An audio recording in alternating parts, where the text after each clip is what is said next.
you ready?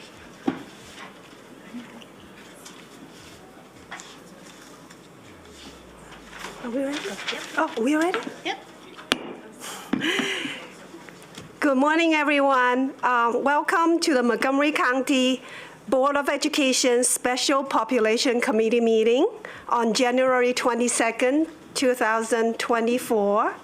I'm Julie Yang, the chair of this committee. I'm very glad to be here and look forward to our productive meeting today.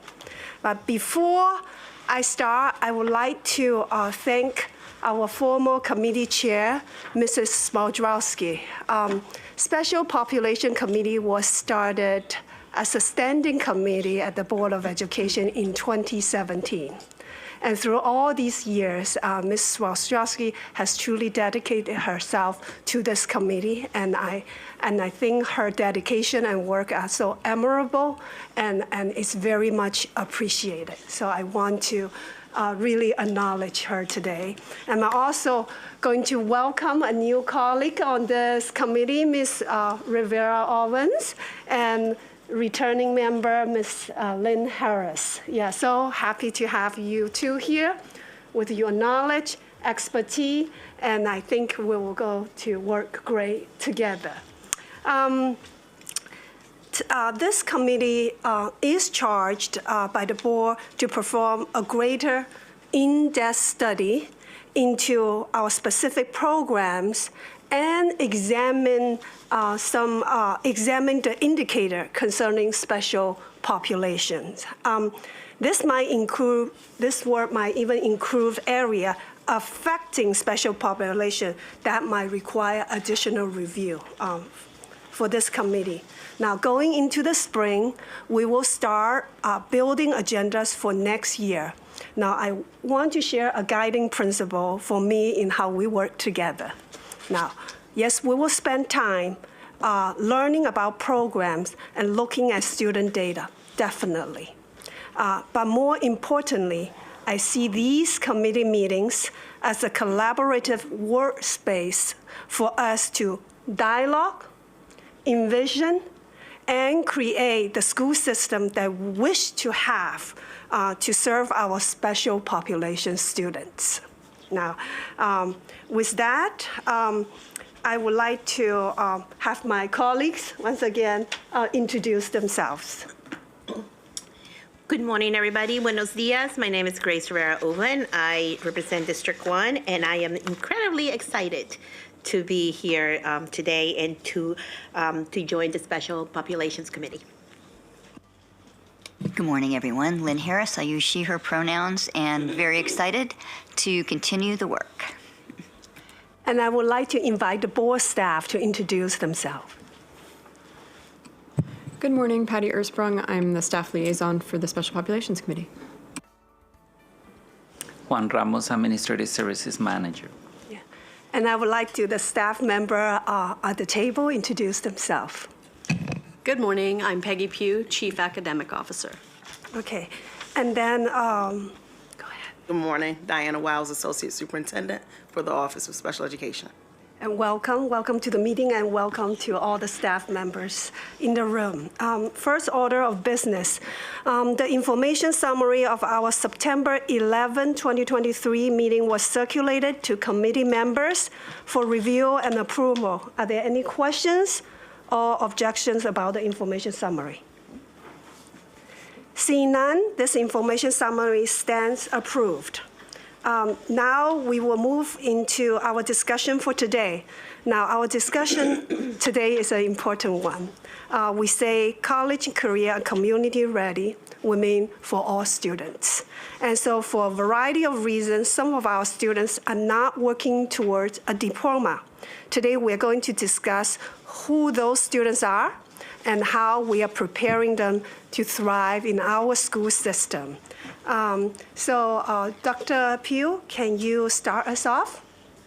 Absolutely. Thank you again. We're happy to be here to be able to take a deep dive and a dialogue about these special populations. There's a lot of information that you were provided, but we'll go through it and engage in discussion throughout.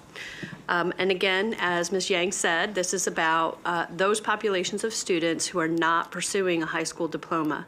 So first, we'll speak specifically about the students who are working to receive a certificate of attendance through alternative learning outcomes. And second, Dr. Irina LaGrange will join me at the table to talk about CREA, our program for the students who are pursuing a GED.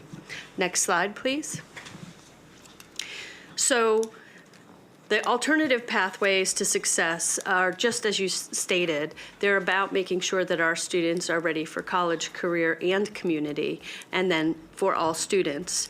The two groups, those with significant cognitive disabilities who are pursuing the alternative learning outcomes, and then the Career Readiness Education Academy. We will break these into two big topics, and we'll talk specifically first about students pursuing the alternate learning outcomes, and then have a discussion about those, and then I'll invite Dr. LaGrange to the table to be able to speak specifically to the Career Readiness Education Academy. Next slide, please.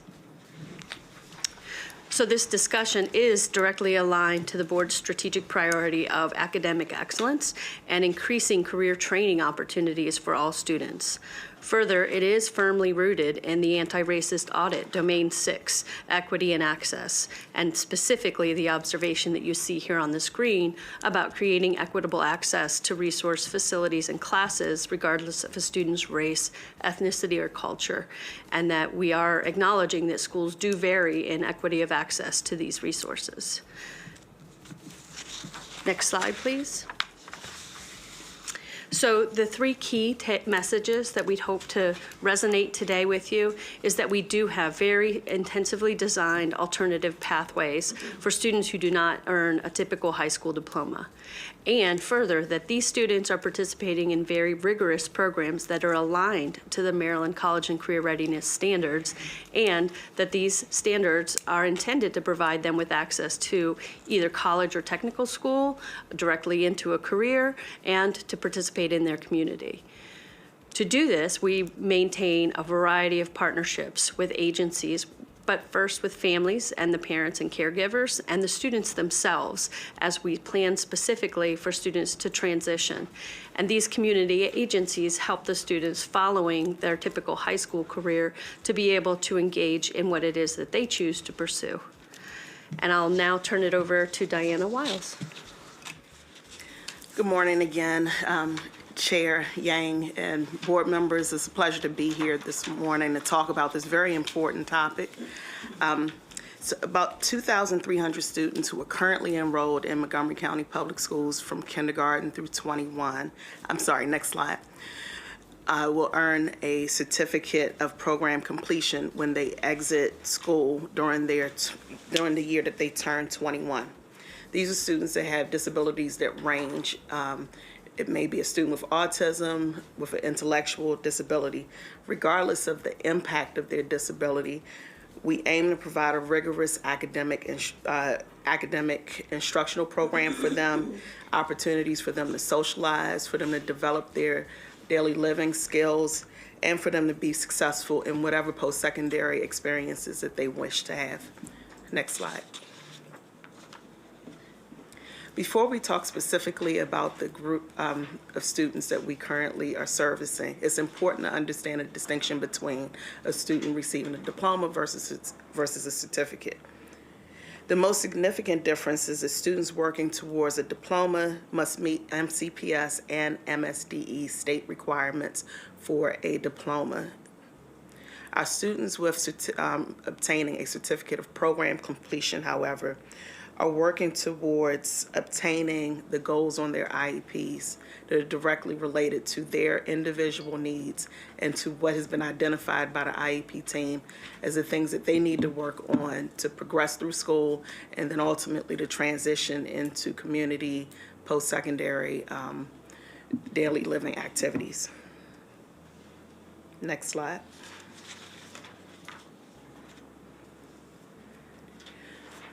Students identified with a significant cognitive disability have needs that are pervasive, intensive, profound, and these needs impact students across all subject areas and throughout their school day. Additionally, these are students that require adult support for various activities such as daily living. This could be toileting, dressing, feeding themselves, functional communication skills, and other similar activities. The goal is to provide the support and services and specially designed instruction and practice for these students to be able to be as independent as possible when they exit school. Next slide. Maryland law has established a criteria for identifying students with significant cognitive disabilities. This is to ensure that only students with the most significant disabilities are identified to be working toward a certificate of completion versus a high school diploma. In other words, it is the expectation that the vast majority of our students are working to obtain a diploma, and that only a select group of students that have very significant specific needs that meet that criteria would be working towards a certificate of program completion. Students who are identified with significant cognitive disabilities may be diagnosed with autism, intellectual disabilities, deaf-blindness, or other disabilities that would severely impact their cognitive functioning. When a student's IEP team meets to make a determination about whether a student has a significant cognitive disability, they must consider the student's communication needs. For example, a student may need augmentative and alternative communication devices, such as a picture symbol board or electronic device, in order to enable them to communicate effectively with their peers, with staff. Additionally, IEP teams must consider whether a student can effectively engage in a general education curriculum, and if not, to what extent the student requires a very highly specialized instructional program. In order to ensure that this very important decision is accurate, an IEP team makes this decision annually. So each IEP team meeting to review the student's progress yearly, they make this decision. This is extremely important because we know that the curriculum builds skills and knowledge from year to year.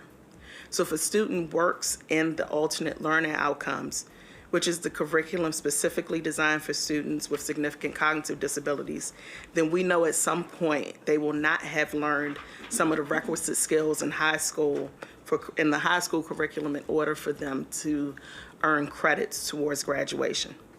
That's why it's such a critical decision that requires the team to make yearly determinations about the appropriateness of the student working in the alternate learning outcomes. Next slide.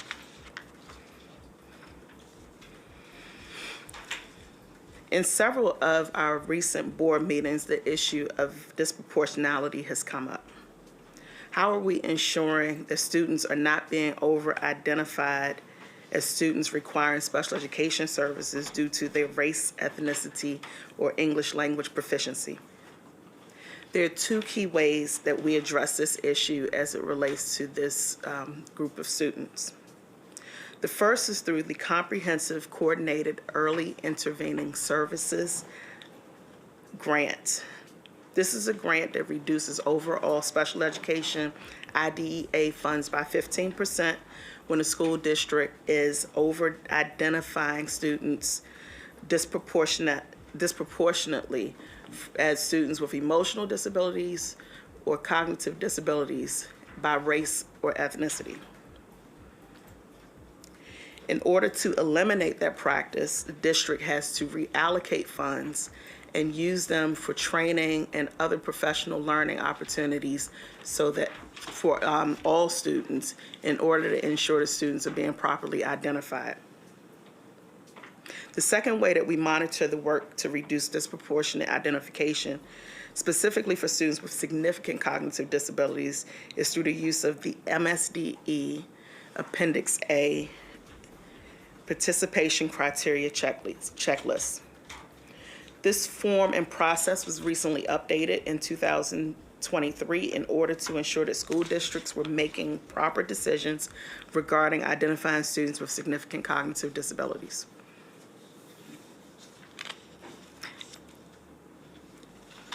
If you click on the link in the slide, are we able to click on the link? I think they also have it in the appendix. If we can't, that's fine. I can just explain it. The link on the slide indicates is the actual form that we use. And in that document, when you do have the opportunity, it's really interesting how they have redesigned it, because throughout the document, there are places where it says stop or continue, so that teams are being really cognizant of how they are analyzing the data and looking at each individual student. Next slide. On the next slide, there is the specific example of how we look at emergent multilingual learners when we consider whether or not they should be working in alternate learning outcomes. So in the first side, we see stop. Student not assessed in the dominant language using culturally relevant assessments. So if we know that the student did not receive an assessment to identify them in the language that they primarily use that's culturally sensitive, culturally relevant, we can't even consider them as students working towards alternate learning outcomes. In the middle, you see proceed with extreme caution, where there was not a culturally relevant assessment available, which could be quite likely given the number of students from the various countries that we serve. But then we need to take it a step further. What other resources have we used? What other assessments have we attempted? Have we attempted to use nonverbal assessments to identify whether or not they have a significant cognitive disability? What did we do in terms of interviewing the family to identify what they're able to do at home? And then the team can move on if they have done all of those other things to ensure that the identification is not based on culture, race, or ethnicity. And then finally, the proceed to the next statement, student is assessed in their dominant language, and we have considered the impact of cultural differences, language, culture, and prior education in the determination of whether or not the student has a significant cognitive disability. Next slide. I'm sorry, but this is a really long presentation. And unfortunately, we just got it this morning, so at least I haven't had the chance to be able to look through it once. So can we go back to the slide prior to that? And if you could just explain to me again and to the public, when you look at stop, where it says stop, student not assessed in dominant language, do we have an idea what the percentage is? No. So when a student is identified for special or initially screened, one of the things the team has to do if the student does not, their native language is not English, is to identify what language they speak, and then what assessments would be appropriate. So our school psychologists working with other offices in the school system would identify if there is a culturally relevant and assessment in their language. If there is, for example, for most of our Spanish-speaking students, we generally have an assessment that we can use. We can generally find someone who is bilingual who can assess them in their native language. If there is not, if a student comes from a country where we typically, it's not a language that we typically serve, then we would have to identify other ways of assessing them to determine their initial eligibility, but also their eligibility as a student with a significant cognitive disability. Okay. And then you go to the next step, right? Which is, Correct. okay. So then once you get there, then you try to do the best with students who might not have a common language, one of the top 5, I guess, in the system? Right. So part of the identification of a student with a significant cognitive disability is what is it like at home and in school with daily living activities. So can the student dress themselves? Can they toilet themselves? Can they feed themselves? Things that students would typically meet certain milestones as they're developing. did they meet those milestones? And if, for example, we get a student that comes in age 12 into the system with very little education, we would ask the family, what were they like as children? Do you have medical documents that you can share with us? If they haven't gone to school, was there anything that you did at home with them to help develop their reading and their language skills, their math skills? And I'm assuming at this step, then you have the appropriate interpreters in that language to be able to do the assessment, which is not the best way to do assessments, in my opinion, as a form of interpreter, but it is what we have, right? We have nothing else because we don't have the materials. And then you but I guess just overall, for me, it would help to know out of the top 4 or 5 languages at MCPS, the top 4 or 5 languages that we actually deal with kids who are ESOL in MCPS, is there a standard in Spanish, for example, that every student who speaks Spanish who is in this category, he gets the same kind of testing, that it doesn't vary by whoever is available, whoever the therapist is, whoever is available at that point, that is a standard testing that all kids in Spanish take?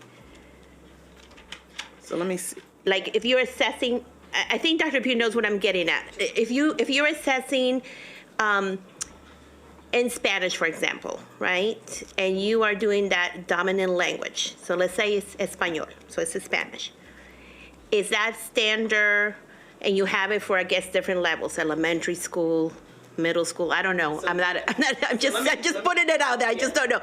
But my question is that, because I guess in English, is it the same standards for every kid? So let me just clarify, because it's not a standards-based assessment. So the base assessment, is the base assessment the same for every kid that goes in Spanish, in that level that goes in? Is it the same, or does it vary? So let me clarify. When we talk about assessments in this context, these are evaluations for eligibility, specifically for special education. So the assessments are done by trained school psychologists, special educators. These are assessments that have been norm referenced, tested over time. So, for example, an IQ test, that would be the most people know what an IQ test is. Mm-hmm. We have certain IQ tests that our school psychologists use on a regular basis with our English-speaking students. We also have IQ tests that, and this part of it I'm not the expert in, but whether or not they are IQ tests adopted in Spanish or whether they were developed for Spanish-speaking people. Either way, they are norm reference assessments. So the way that they administer them are the same, because this is a test that you have to be trained to evaluate students using. So if it's an IQ test in English or an IQ test in Spanish, in French, the administration is the same, because that's part of ensuring. That's what I was trying to get to. That's part of ensuring that the what you get as results are reliable and valid. Okay. So the same IQ test is given to all the kids, whether it's in Spanish and French and Mandarin or Amharic. Is that? I can't say it's the same exact IQ test, because there are various ones that our psychologists are trained to administer based on, it could be based on age, for example. That's the biggest factor. So some of the assessments. No, I understand that, but I'm saying if you have a kid who's 10 years old across the board, and it's a 10-year-old who speaks French, a 10-year-old that speaks Amharic, a 10-year-old that speaks Mandarin, and a 10-year-old that speaks Spanish, it would be the same test. I guess that's what I'm asking you and the staff. So no. Okay. It would be, it's different because of the cultural differences in the assessment. So there are questions on an IQ test for a student that was born in the United States that speak English that might not be relevant to a student who is Spanish speaking from a Spanish speaking country. Can one of the staff just give me an example? Like if you have somebody here that does that or knows that, that would be helpful. And I think to what me. I'm you're trying to sorry. get at too is some of the piece about equity, right? It's an assessment that all Amharic speakers get that is normed against Amharic speakers. Correct. It's not the same as the English speaker Correct. test, but it is the same Correct. for those students. Yes, that's what I'm trying to get at. Good morning, everyone. My name is Brenda Brown. I'm the assistant to the associate superintendent in the Office of Special Education. And so I'm going to speak through my lens as a special educator who has been involved in bilingual assessments. Okay. For an example, we could use for a student who is a Spanish-speaking student, we could use, I know psychologists have used the Bateria Munoz, which is the Spanish language equivalent to the Woodcock-Johnson tests of cognitive abilities. That's just a snippet, kind of direct answer to your question. And then there are, as you said, our bilingual assessment team. Sometimes they do the direct assessment. Sometimes trained staff at the school-based level. They utilize interpreters, as you have said, and there's a lot of gathering of family information and observation of the student and so on and so forth. But one thing that is very important, particularly to this process, is that for students who speak languages other than English as their home language, and they are considering the question, do they have a significant cognitive disability? If they do not have all of that information, the team can postpone the decision until additional data are gathered. Does that help, Ms. Rivera? It helps a lot. Thank you. Thank And you. just a quick question. In your a bilingual assessment team, how many languages are represented in that team? I don't want to speak. I have personally used and worked with people who speak Spanish. I know at one point there was someone who spoke French, but I don't know what the makeup of the team is right now. Okay. All right. We can find out for later. That would be great. Or if you know it for later, because we're going to be here for a while. One of the things that I can say is that when we have been able to find someone that speaks a language that we don't typically service, we've gone out to different agencies and contracted for them to actually do the interpretation so that we can find people to support the student in their native language. So we do have, the typical languages that we use, but if we can find, sometimes we can't find anyone. But we've even gone to some of the embassies and asked for support in finding an interpreter. There may be, for some languages, one person in the state that's servicing various districts. And so it's challenging, but we do everything we can to try to get that support. Okay. Thank you. Appreciate it. Next slide. Students with significant cognitive disabilities do not have a singular profile. However, some of the characteristics that they may exhibit at school may include developmental delays or medical conditions that have impacted their development of early milestones, limited oral language or understanding of spoken language, delays in activities of daily living, limited social skills with adults and peers, and behavior challenges such as self-injury or aggression because of the inability to communicate effectively their wants and needs. Some of the most common diagnoses, again, are autism, multiple disabilities, and traumatic brain injury. About 60% of the students who have significant cognitive disabilities are not able to speak and will need direct support in developing speech or another augmentative system of communication, such as pictures, sign language, or an electronic device that they would use to communicate. Some students may have physical conditions such as cerebral palsy and will need special equipment such as wheelchairs to provide wheelchairs or technology that provide speech output. Many students need direct adult support and teaching to demonstrate a consistent, reliable means of communicating their wants and needs. Next slide. It's important to understand how students on an alternate learning framework are instructed and assessed. Maryland law requires that an IEP team consider the appropriateness of students working in the alternate curriculum and taking alternate state assessments.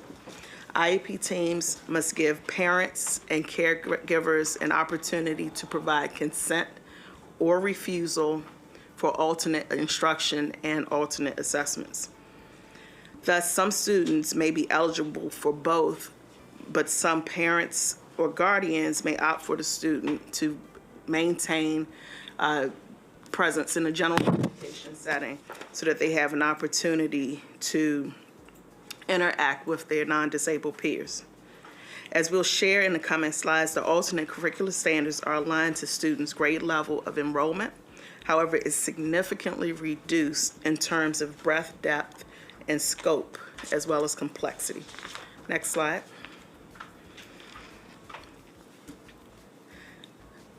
Students participating in alternate learning framework also participate in the Maryland Comprehensive Assessment Program, or the MCAP.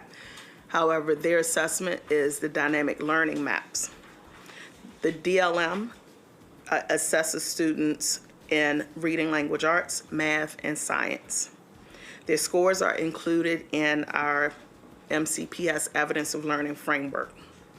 Students are allowed to receive any accommodations and assistive technology that is in their IEP when being assessed using DLM. Next slide. Students who are instructed in ALO also are working to, students who are working towards a certificate of completion are instructed throughout our MCPS schools. They may be receiving services in their home school, inside of general education. They may be in some schools regionally through our autism services, LFI, or Learning for Independence school, community-based or extensions classes that are located in specific schools throughout the district. Some of our students are in our public separate day schools, such as Carl Sandburg, Rock Terrace, Longview, and Stephen Knowles. And then we have a small number of students who are serviced in a non-public school because we don't have the ability to service them within the public school setting. Next slide. I want to focus now on specific data for our MCPS students pursuing alternate learning outcomes. 10.2% of students eligible for special education services, or 2,282, are pursuing alternate learning outcomes. 34% are Black African American students, and 34% are Hispanic. It's important to note that these percentages are significant when we look at the overall demographic of students with and without disabilities in MCPS.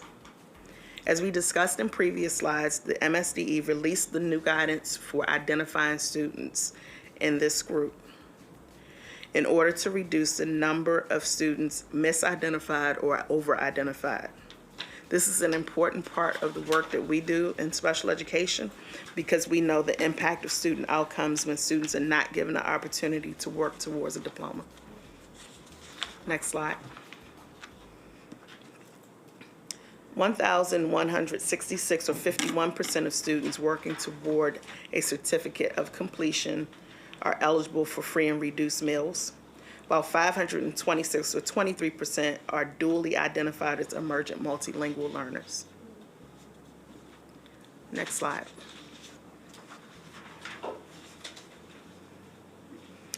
Of the EML students working toward a certificate of completion, approximately 63% are Hispanic, 20% are Black, and 11% are Asian. Can I just ask a little bit about this slide? Can we repeat those numbers again? 63% are Hispanic, 20% are Black, and 11% are Asian of all of the EML students who are working towards a certificate of completion. And that is out of, so that, right, but that would be out of the 2,000 plus. Out of the 500, so the total number's about 2,300. Right. 526 of that 2,300 Are EML. EML, okay. And then the largest, I guess, area that you have the representation of EML among those are elementary school? Yes. Okay.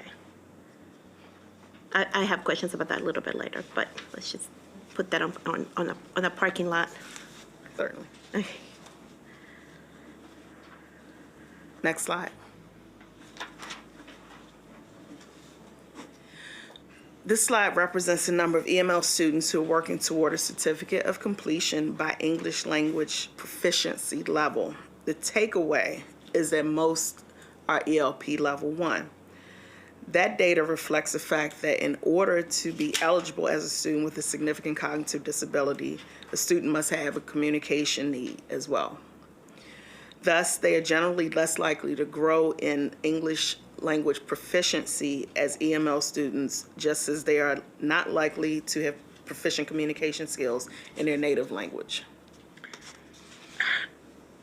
Next slide. Just, again, I'm trying to understand, because you said 60% of the kids overall have a speech impediment issue, right?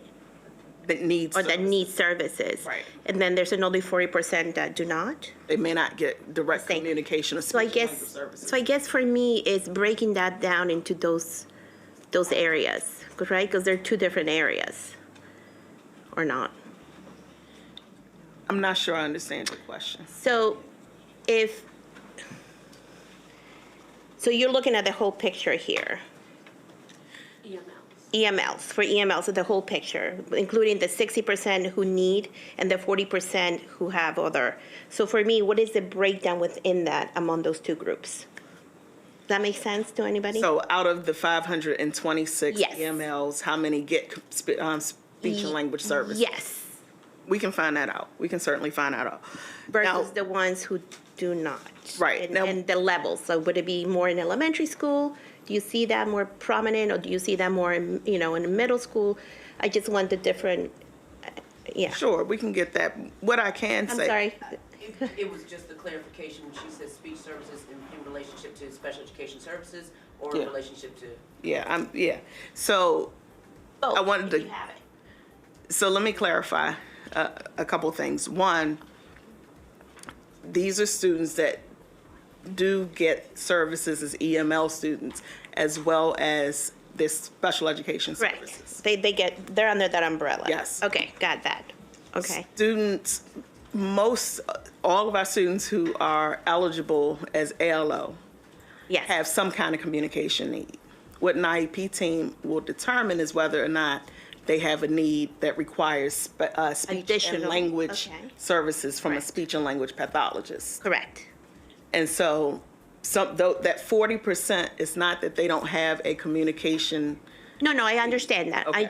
I'm just wanted to get a differential to see if there's a need, because we're going through budgetary times right now, right?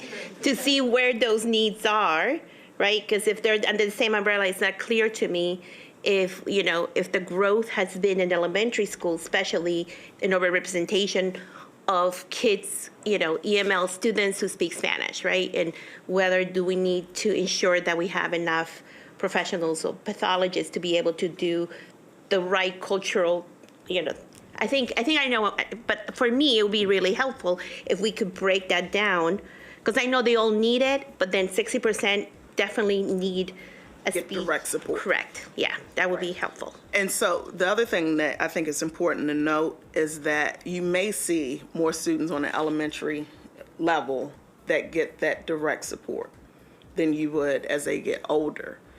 At some point, Yeah. when the IEP team makes a decision, the direct support for speech and language services may not be indicated. They may have they may have things embedded into their regular school day that give them, or accommodations that gives them access to their communication needs.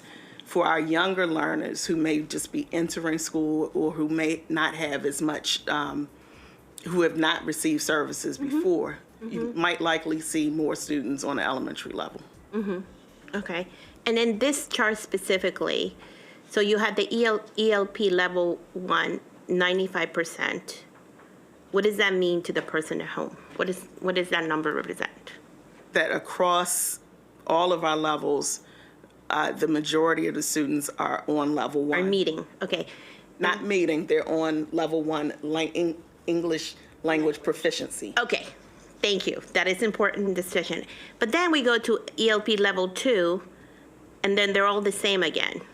Correct. That means the number was negligible Got it. for 2, 3, and for language proficiency level 2, 3, and 4, the number was negligible. So that even if I could give the number, it may be 1 or 2 students in any of those categories. Are able to, okay.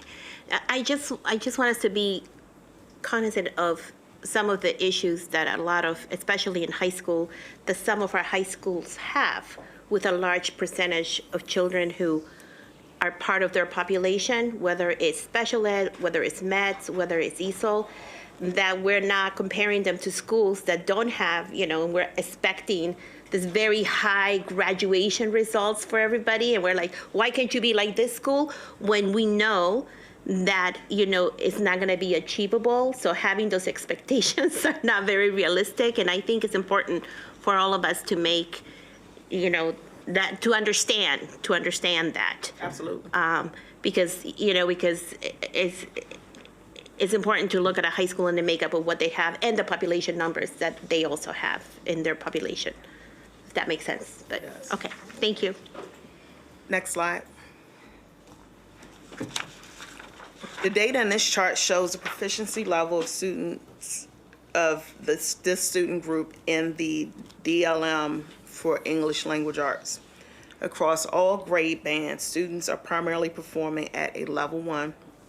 To be considered proficient, students must obtain performance level 3. It's noteworthy that in middle school, 12% of students are performing at level 3. Next slide. The data in this chart shows proficiency level of students of this student group on the DLM in reading are primarily performing at level 1. However, when the data is reviewed, we see that on average, this is by race, 23% of our Black students are at level level 2. And our Hispanic and multi-race students are performing at level 2. About 23% are performing at level 2. Next slide. This chart shows the proficiency level of student groups by race and EML status. Our EML students across racial groups are primarily performing at level 1, with 18% of Asian students, 17% of white, and 13% of Hispanic EML students performing at level 2.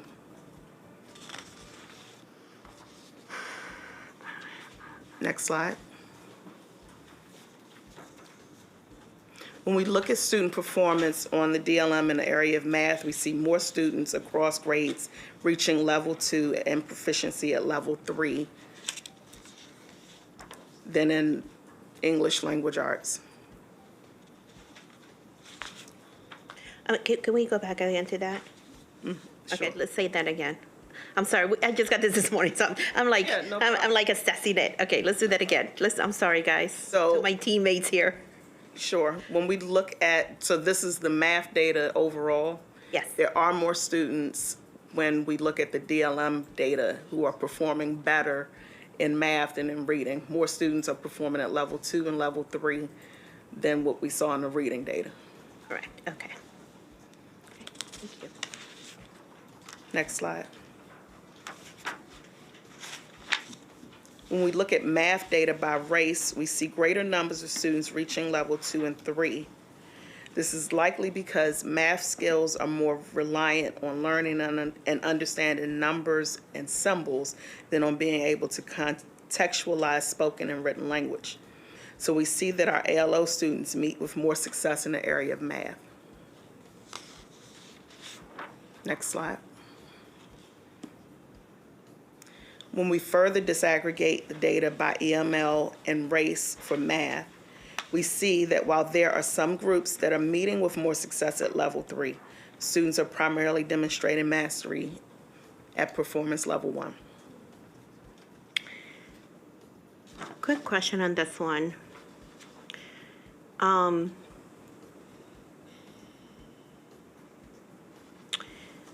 any of the courses for the EML students in Spanish, like for math, if that is the language that they master on? Do we do content in their language? So not typically, and I don't know off the top of my head if what I'm about to say is true.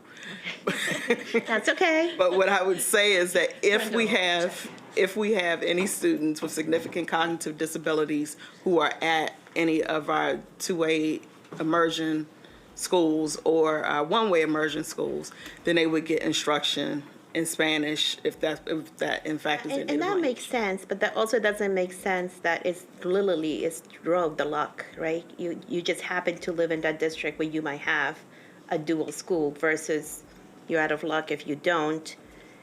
So I'm wondering if our levels for those kids would be better if the instruction in math, because you said kids with, they have, because they're numbers, because, they were able to have better results in the math. So I'm just wondering, I know some other districts do it, I'm just wondering if we do it. Outside of the one-way and two-way immersion, Yeah. we would not typically have a Spanish class for native Spanish-speaking students who are ALO. Why not? Unless they are in. Just wondering. So if they're continuing to work, so if they're working on a diploma. Yes. And they're trying to obtain a high school diploma, earning credits. Yes. Then they would have the same credit requirements as any other student in the school. So if they were taking a Spanish class, then yes, they would take a Spanish class. Okay.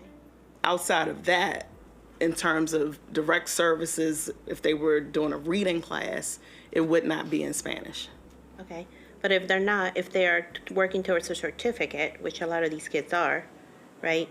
And we want them to master, what we want them at one point for a lot of these kids who can be is to become independent by the time they're done with our services, right? And for me, part of that independence is knowledge. But if you are in a class, right, that you are not understanding and you already have cognitive issues and you already have language barriers, and by looking at the numbers, we have a high representation of Latino kids in this population. My question again is to the system, why is it that we do not then have material or classes in their native language? So I can speak to Brenda Brown again. Hi, Brenda. You're morning. becoming a regular. And it's a pleasure to be here and to have this very substantive discussion. So when we think about this particular student population with significant cognitive disabilities who are also emergent multilingual learners, what we cannot forget is that they are also receiving English language development services to build their knowledge. And one of the things that I know at the elementary level is that we use the Eureka Math curriculum that is significantly scaffolded and broken down for this student population that does have resources in other languages. Mm-hmm. And one of the strategies that I know that our ELD teachers use is translanguaging. So if we're talking about, if in the geometry unit, we're supposed to be identifying shapes, circle, square, whatever. And they would have all of the scaffolds, the voice output devices, everything. And so they may also have it during instruction, circle in English and what it is in Spanish, and so they would have those opportunities to get that language. So those are the types of strategies that are used. And one of the things, and this is just Brenda Brown speaking, okay, just Brenda, the number of students and where children may be, they're scattered around in different services, it may not be feasible to be able to group students into X speaking class at this grade, Y language speaking class for that grade, if that makes sense. Did I halfway answer your question? Halfway. See? Halfway, but yes, so I understand what you're saying, but I guess what I'm having a little difficulty connecting the two is, if we are doing the assessments, right, in order to identify these kids in their native language, because it's a cultural competency way that we want to make sure we're assessing, and we're going through all the trouble of assessing them in Spanish and so on. I guess for me, the lack there is, then once we put them in these classes, we're putting them, in a sense, in classes where they already kind of are at a disadvantage because of the lack of language. So it's not really that they're not able to do the work, like with math, is because they're not getting that information already. So it's kind of like they're working twice as hard to be able to do what their peers are trying to achieve. So I'm not the best example, but when I was in ESOL, I had a speech pathologist, and I think you did too, Julie. I don't know who else. One of Carla, our board member. So we had a speech pathologist in elementary school, right? Because of our accent, because we could not do our S's, because we cannot, right? So, but that didn't mean that I belong in a special ed setting. It just meant that I had. So, but then I'm thinking, if I did have additional cognitive learning issues, right, on top of that, then it would be really hard for me to be able then to take some of these tests and so on, and be able to perform like my peers. Does that make sense? So I was wondering, because I know that there's in other jurisdictions they do have, and for the kids who are in a dual enrollment school, they're lucky because then they're able to do that because it's already part of how the school, that's they're able to do it in Spanish, which is. So I guess I'm wondering how, if we compare to those schools who have special education kids who are in ESOL, compared to a school that doesn't, that is not dual, if the numbers would be different. If we will have kids who are doing better in those schools in math and other categories versus those schools that do not. And if that's something that we might, as a system, might want to look at it based on the overrepresentation of this population. So anyway, that's all. So Ms. Oliver expressed her opinion for something for us to look at. I think given the time check for today, maybe that's something we can bring back later on. So let's continue with the slide.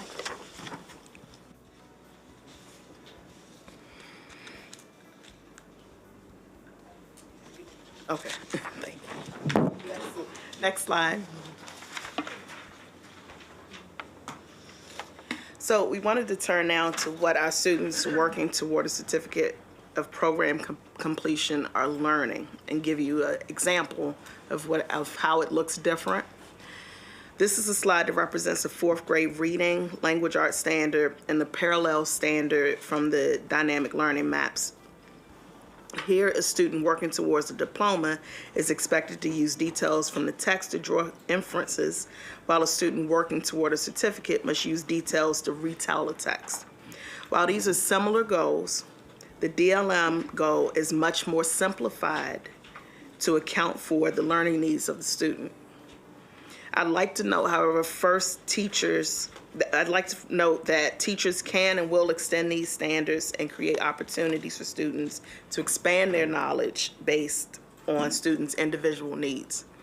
So in this example, A student working in alternate standards could retell the text verbally.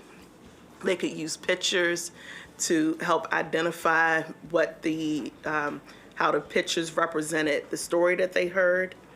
They could use switches to say yes or no when asked yes or no questions, or they could use a button as a multiple choice selection. Next slide. This is an example of a high school math standard. A student working towards a diploma is required to identify units of measurement in order to solve formulas and develop and analyze graphs. The student working towards a certificate may be identifying the best method of measuring items based on what the items are, such as using a ruler to measure or a container to measure the correct amount of a liquid. So teachers could use pictures of items used to measure, or they could have students practicing using items of measurement, such as a table scale or measuring cups or a ruler. Next slide. Students pursuing alternate learning outcomes receive specially designed instruction to meet their academic goals, social, emotional, behavioral goals, as well as their fine and gross motor and communication needs. Excuse me. As we stated before, they also continue in their English language development. They receive transition services, and they are provided real-world instruction throughout the day as appropriate, which may be in a self-contained classroom or inside of a general education classroom with their non-disabled peers.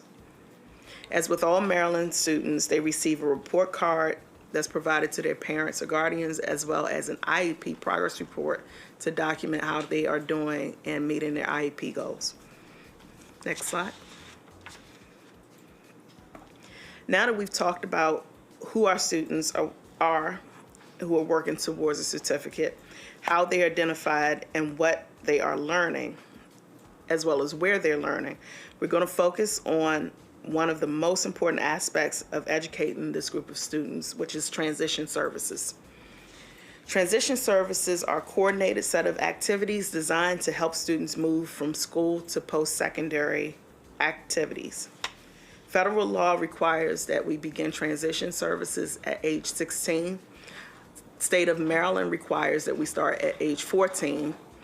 And MCPS actually begins earlier, where we have many of our elementary students practicing transition skills as they go out on community-based instruction trips, where they may go to Target or to a restaurant so that they can practice skills with reading menus, looking at how much items cost, how to interact with a clerk at a store, how to spend money. Next slide. I'm sorry. What age is that? Missed that slide. For MCPS, sorry. What age was that for MCPS? We have students that are going out to community-based instruction in early elementary grades. Oh, that's great. Next slide. That was actually what I just talked about. Next slide. Transition activities focus on improving the academic and functional achievement of the student and are centered around their interests. This means that we as educators do not select transition services for students. Rather, we conduct an assessment to determine what their needs and interests are. We interview families, and we create transition plans that relate to the particular needs, desires, and interests of the student. So if a student wants to attend college, regardless of the fact that they are working towards a certificate of completion, the transition plan may include activities such as finding colleges that have programs for students with significant cognitive disabilities. This is one of the greatest successes over the last decade or so of the colleges and universities in our area, where they are offering programs for students with significant cognitive disabilities. Specifically, Montgomery College and the University of Maryland have really strong programs for this population of students. Next slide.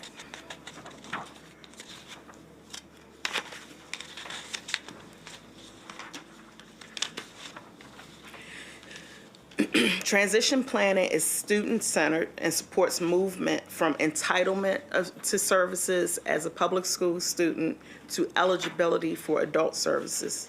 Effective transition planning requires collaboration with the student, family, and external agencies. Ultimately, the student is the key decision maker. That is why developing an effective system of communication for each student is so important and critical so that we can identify goals that they want to achieve as they go through their schooling, career, and enter the community. Effective transition planning requires collaboration. The transition process supports a student and a family as they navigate a new arena of eligibility-based services and supports. We assist with completing and submitting applications for services for external agencies so that when the student exits, they can have a seamless transition into community engagement. Next slide. As previously mentioned, transition planning is collaborative and involves multiple stakeholders. Each year during students' annual review IEP meetings, teams come together to determine what are students' needs in order to further the transition goals of the student.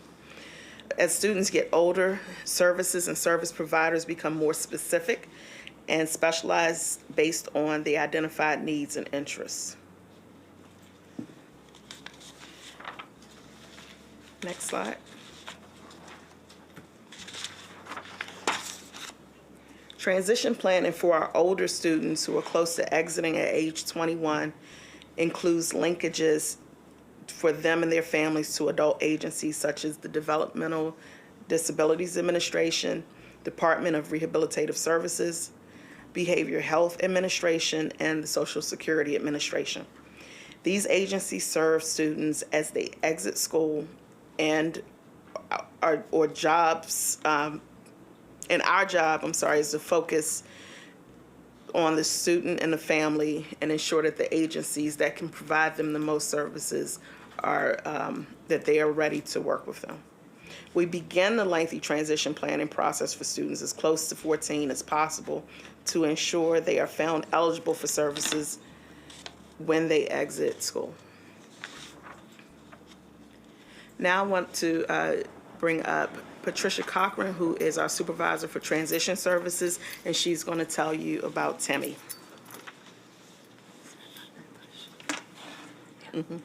Good morning. Thank you for this opportunity. My name is Pat Cochran. I am the supervisor for transition services. We thought it might be nice to hear a story about a young man's journey through transition. So next slide, please. This is Timothy. Meet Tim.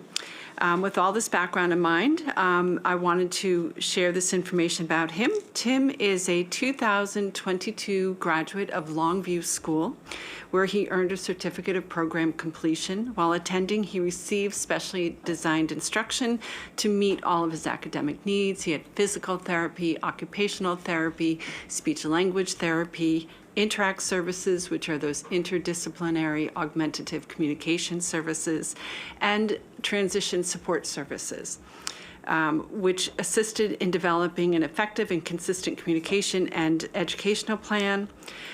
His formal transition planning began at the age of 13. So we look at that IEP as the student is approaching 14, and that's when the plan actually becomes part of the IEP. Next slide, please. During the school day, Timmy participated in academic instruction as well as job-related activities such as paper shredding and assisting with meal prep in the cafeteria. In-school work-based learning opportunities are authentic. For Timmy, he would fill fruit cups. So Longview School is attached to Matsunaga Elementary School, so he would fill the fruit cups that were served as part of the elementary school lunches. He also helped blend meals for some of his peers who required specialized lunches prepared. He also participated in the school's cookie business. We support schools with mini grants to provide in-school authentic work opportunities. Next slide, please. As students age and develop skills with school-based work experiences, they start to transfer those skills to community-based work learning opportunities.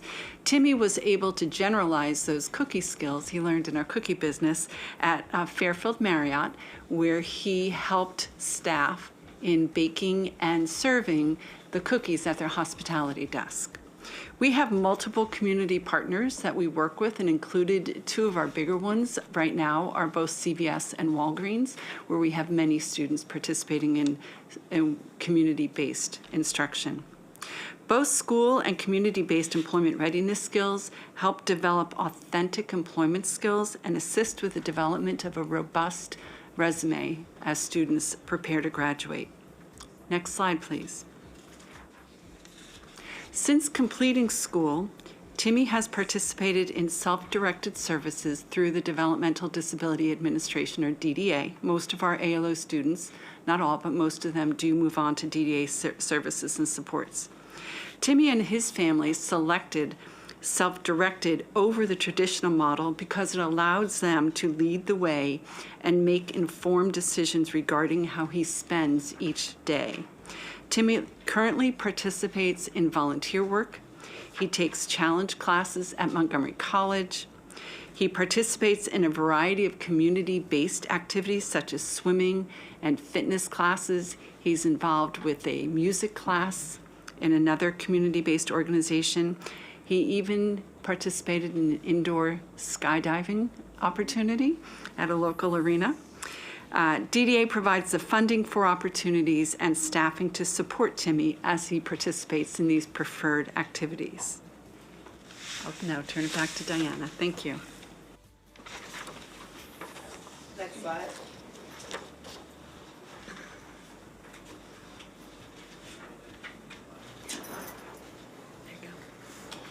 In order to ensure that all of our students are able to transition successfully, like Timmy has done, we provide several opportunities for families to engage in the transition process. Transition teachers at all high schools help families to complete the DDA and DOORS applications and invite these agencies to IEP meetings upon obtaining parent permission. They also provide resources for parents who may want to apply for guardianship for their children who may be unable to make their own decisions once they've reached the legal age of majority. MCPS also hosts 6 annual transition training events for parents and students and invite community partners. Next slide. This slide shows outcomes for our ALO students since 2019. Most of our students, as Ms. Cochran indicated, receive DDA services upon exiting the school system. It is our goal that every student has a plan in place prior to exiting. However, DDA supports can take up to 12 months to begin. DDA supports and services can include employment services, community support, personal support, and respite care. In rare cases, this can also include residential services. COVID impacted the seamless transition of DDA services because many providers were understaffed and many families declined services for health and safety reasons. Participation is finally increasing and getting back to normal numbers this school year. The primary barrier to participation in DDA services is lack of citizenship. Students must have a Social Security number and be able to receive Medicaid to access services. Families are provided with resources including Montgomery College challenge classes, citizenship assistance programs, and DOORS. Next slide.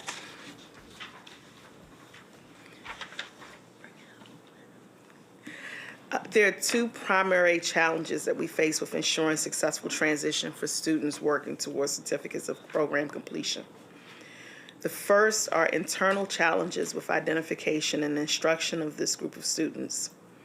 As you saw earlier in the presentation, the numbers of students of color who are represented in this group is disproportionately high when we compare them to the total number of students with disabilities. We've been working on this issue through providing professional learning on the new MSDE criteria for identification of students. This training is being conducted with school-based staff, as well as school psychologists, central office staff, general educators, as well as special educators. Additionally, internally, we need to increase professional learning for all teachers so that this group of students are offered more opportunities to be included with their non-disabled peers. The data is very clear that students, but with and without disabilities, have gained a lot with being with each other to learn. Our external challenges, the major challenge is the limited resources available to students once they transition into the community. There's oftentimes long waits for services to be provided post-secondary. One of the initiatives that I want to highlight is the End the Wait law that was passed, which requires the state to reduce the number of students on the autism waiver list. In the FY25 budget for the Office of Special Education, we've included an accelerator that would give us 2 more staff to help these applications. What this would mean is getting more students, more services in their communities and homes in a shorter period of time, which sets them up for more opportunities for success in their post-secondary settings. Next slide. And with that, I will take questions. Thank you so much, Mrs. Wise, for this very comprehensive presentation. And I want to say hello to Mrs. Cochran. I guess, did she just, oh, she's right there. Is this your first time at the board table? Yeah, welcome, welcome. I appreciate the slide that you lay out the challenges that we face. Like I say, we want it to be, for this to be a useful workspace for us to understand the challenges and be and talk about how we envision solving the problems or issues or challenges we have. And I want to turn to my committee members for questions. Ms. Harris? Yeah, thank you very much. I'm trying to figure out, should I go back to the beginning and ask my questions going from there, or start from the most recent and go back? But I think I'm going to start from the most recent and work backwards. So for the uninitiated, could you please just very briefly explain what the autism waiver is? Because I know in our budget work session last week, we were talking about, and I could get this number wrong, one of the reasons for the End the Wait legislation was because students would get on that list and it would be 9 years, 14 years, things like that. So what is it? Certainly. The autism waiver is a state, essentially it's a state list that if you have a child up to 21, age 21, who is on the autism spectrum, you can put your child on this list to get services that are outside of the regular school day. So this is community and home-based services. Prior to the End the Wait legislation passing, the wait time was about 10 years. So you would have families that would sign up and the child would be out of school before their application would even be considered. What the legislature did is essentially said school systems, we're releasing more names from the list, and we have one person currently that looks at all of the applications for any Montgomery County resident who has signed up to be considered for autism waiver services. Part of that process is looking at their evaluations and assessments, seeing if they meet the eligibility criteria, and then after that, helping them to connect with those community and home-based services if they are eligible. So the waiver word in that phrase comes to, is representing the fact that if approved, free of cost. They are getting services to which they would not otherwise be they wouldn't otherwise be eligible for if they didn't have the autism diagnosis. So they could be exhibiting the same sorts of challenges and needs, but that autism diagnosis gets them better access to services. Okay, thank you. I appreciate that. And then just going back a little bit, when you were talking about the dynamic learning maps, which are sort of the way we assess students with the most, who are in our sort of alternative learning outcomes programs. So they are assessments that are geared specifically for those population students. How much time does it take out of like regular instructional time? And I'm thinking about this both from the perspective of the student and the staff, because I'm guessing this is not like if you're a general education student in a math class and it's test day and the teacher gives everybody the test and everybody takes the test. I'm assuming this is a much more directly interactive and supported assessment that would require sort of one-on-one support. So what's the time that comes out of the instructional day for both the student and the teacher or the paraeducator? I'm going to ask Anne-Marie Tagliaferri, who's our supervisor for ALO services, to come up and talk about that. All right, good morning. Good morning, Anne-Marie Tagliaferri. It's difficult to put an exact time because the test does allow for students to take it at their own pace. So within, for example, the 6-week testing window, they would be able to stop and start the test however many times they needed to. So for some of our students, particularly those perhaps in our Learning for Independent services, they may be able to access that test, across a week, another, about an hour per day. But some of our students who are more significantly impacted, they may be doing just one question at a time, or do 1 or 2 questions and then take a break. So typically, I would say our classes do take that full testing window, but it does take significant time from the teacher of record who does have to administer the assessment. And are we able to support then the other classroom activities going on? So you're taking a teacher away, and because they have to one-on-one support the student that's doing the assessment. Are we able, but the rest of the students in the class have intensive needs. So are we able to support that and provide additional staffing to address the fact that you've got a teacher or maybe more out of the regular sort of academic milieu to do the testing? Yes, so typically the paraeducators would then take on some of those instructional roles during that time. And then we do work individually with schools in terms of, coverage plans to ensure that other school-based staff who may be released can come and support those classrooms. Because I know that is something that we hear frequently from our special educators, our very special educators who work with our most impacted students, like at Sandburg, at Rock Terrace, at Longview, at Stephen Knowles, because the way so many administrative burdens take them away from the work. And I understand that is something we hear from them when we visit those schools. They come and give public comment. They come to budget hearings to share their perspective on the things that they think are preventing them from actually helping their students achieve because of the kind of administrative burden, which is something that I know some of these things are state requirements, but that is an ongoing concern, I think, for me, is to get a better handle on how we can reduce those burdens on those teachers, and so that they are really working directly with their students as much as possible. So a question I had going back.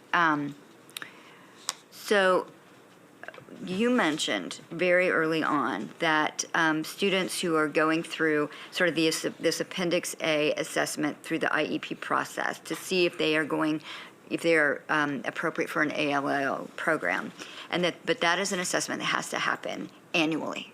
Correct. So. Is it possible, say a student perhaps moves into that ALO program early on in their elementary grades, Now, and so when you're in the ALO, you get 3 extra years of services, right? Because in Maryland, you got to get that diploma by age 18, but if you're looking in an ALO program, you get till the age of 21. You might not need till the age of 21, but you have that if you need it. And so if I have a student, they're being annually reassessed, is it possible that a student could be moved from ALO to diploma bound, but then they're losing those 3 years? Or does that 21-year period stay with them? So say if I'm now 17 and my annual assessment says, oh, you know what? You can now be diploma bound instead of in an ALO program. Do I then have to get that diploma by the time I'm 18, or do I get till the age of 21? So all students that are in special education have until 21, regardless of whether you are ALO or you are not ALO. You have until you're 21. Okay. It is possible that a student who, for whatever reason, may have been identified early on, is not eligible, and now they're working towards a diploma. The number doesn't go with you once you're 21. The year that you turn 21 is the year that you have to exit. In instances where students either moved to diploma because of eligibility reasons, we also might see this with students that move into the county. And just doing new assessments, we might find that. Then we try to develop plans on how they can recover those credits so that they can work towards a diploma if they can. The other time that may occur is if a parent has consented to working towards a certificate, but then they refuse consent later. And so we do have instances where a student could go up through elementary and middle school, and a parent, understanding the distinction, says, well, no, I want my child to work towards a diploma. And so again, we work with the family, the IEP team works to try to develop a plan to help the student get the credits if they're able to. But again, at a certain point in time, the time it just won't be enough time for the student to get all the credits that they need to obtain a diploma. And so you did mention early on that, of course, parents have the right to consent or refuse. So the students going through the IEP process, it's been identified that we think they have significant cognitive challenges. They're might be more appropriate for an ALO program. So then we're going to do the Appendix A assessment according to the state of Maryland guidelines, and that happens, and that assessment indicates the student would be best served with an ALO program, but the parent refuses. So then the child just goes into where do they go? So it's a student by student discussion that the IEP team has. What would be the best set of services for the student given their specific needs? The IEP team would have to look at where they can be most appropriately served. In limited cases, if the school system, because we have the obligation to provide a free, appropriate public education, we may look at a case and see that we don't feel as a district we would be providing a student a FAPE, then we would take the course of filing due process to say to have an administrative law judge say that we can continue in ALO because of the nature and the severity of the student's disability. That's very few and far between, but those are like the very significant cases where we as a district feel like we can't meet the student's needs.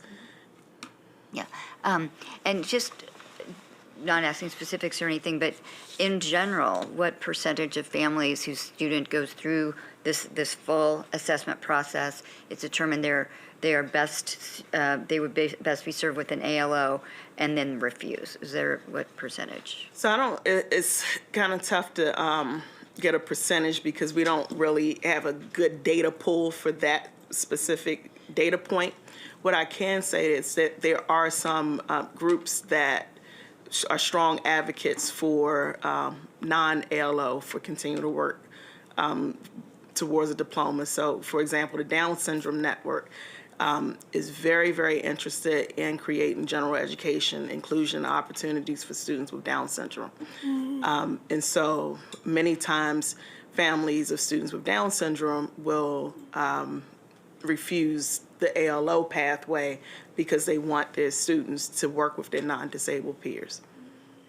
And if you have a student that has significant cognitive challenges, it's determined that they would best benefit from an ALO program, the family refuses. So then they're not going to get those sort of transition services. They're not going to receive those kind of learning for independence, community-based experiences. They're not going to get that. Not necessarily. So transition services happen for all students across the spectrum. And so even if a parent refuses ALO services, the transition plan can still reflect, and the IEP should still reflect what the student needs. So there are other opportunities. The challenge would be fitting those into a student's school day where there's more flexibility for some of that community engagement and some of those transition services for an ALO student than there is for a student who's working towards credits. Gotcha. Okay, makes sense. Thank you very much. I know that we were talking about the autism waiver. I think part of the challenge we have is there are limited number of providers out there, and that's why people have to wait so long. So this is just a general announcement to the public. Work with the Department of Education and Health. And I actually looked through their providers' application, and they have workshops several times a year, and they really work with the community group to set it up. So the threshold is not as high as people might think for respite services, for family education consultation, and the reading program, all that things. So thank you so much for this presentation. I think we can. You have one more question. Okay, go ahead, Mrs. Rivera. Is there a way that you can get us the chart that you have on page 15 compared to the data from 2019? I just like to compare pre-COVID to now. That would be the students pursuing ALS by race and ethnicity. Sure, we can get that. That would be helpful. The other question that I had is in your internal challenges with professional learning. You said it would be ideal for all teachers to have the training to be inclusive and intentional about having the kids involved somehow. And I know we did some training for the ESOL, EML equals EML kids last summer. Anything that we're doing intentionally to bring that training across the district? So I believe last summer, the Office of Special Education worked with with DELMI to support developing that training. So we did have some input there.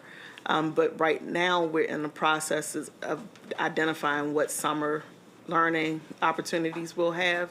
And a big part of that is how we can provide more inclusive opportunities for students. Okay, that is great.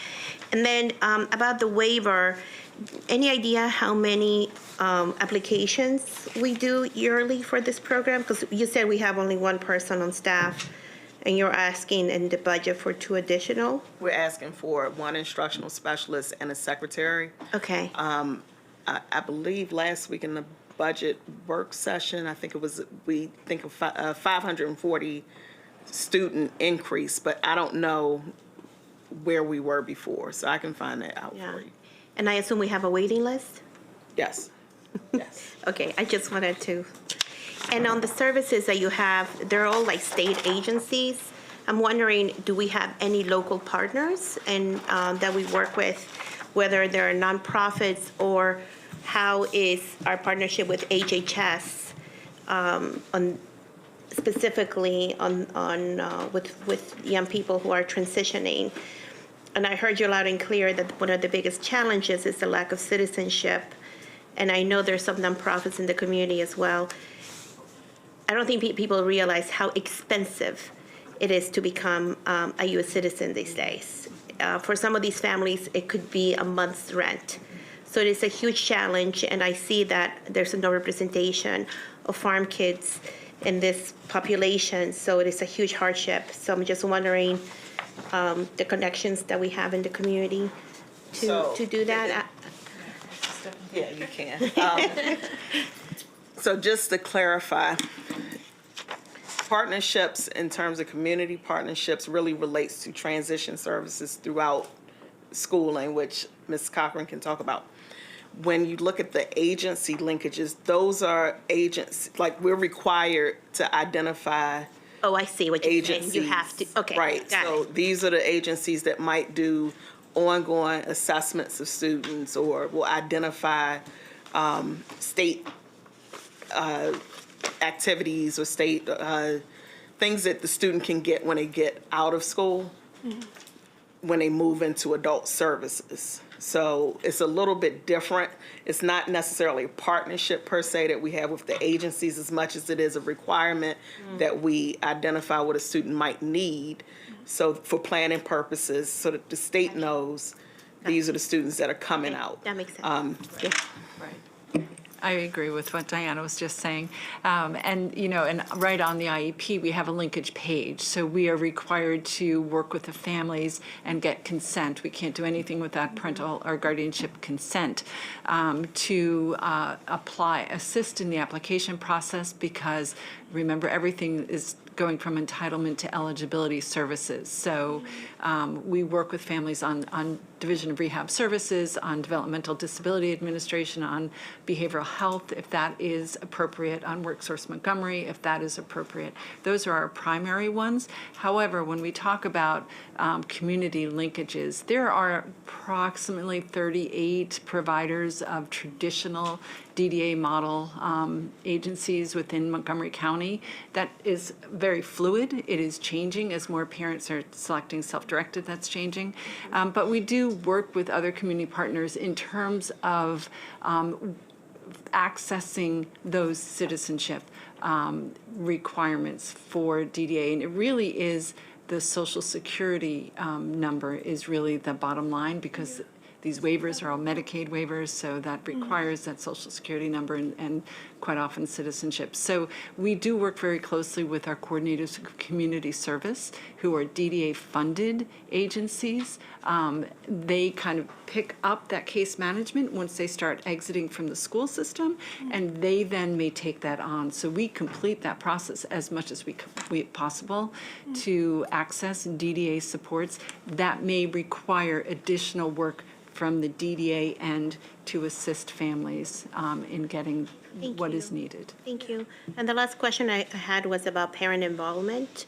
What does that look like in your policy? So parent involvement, especially with kids who are recently or they just been diagnosed, and what does that look like throughout the interaction from elementary school, middle school, and high school with parents?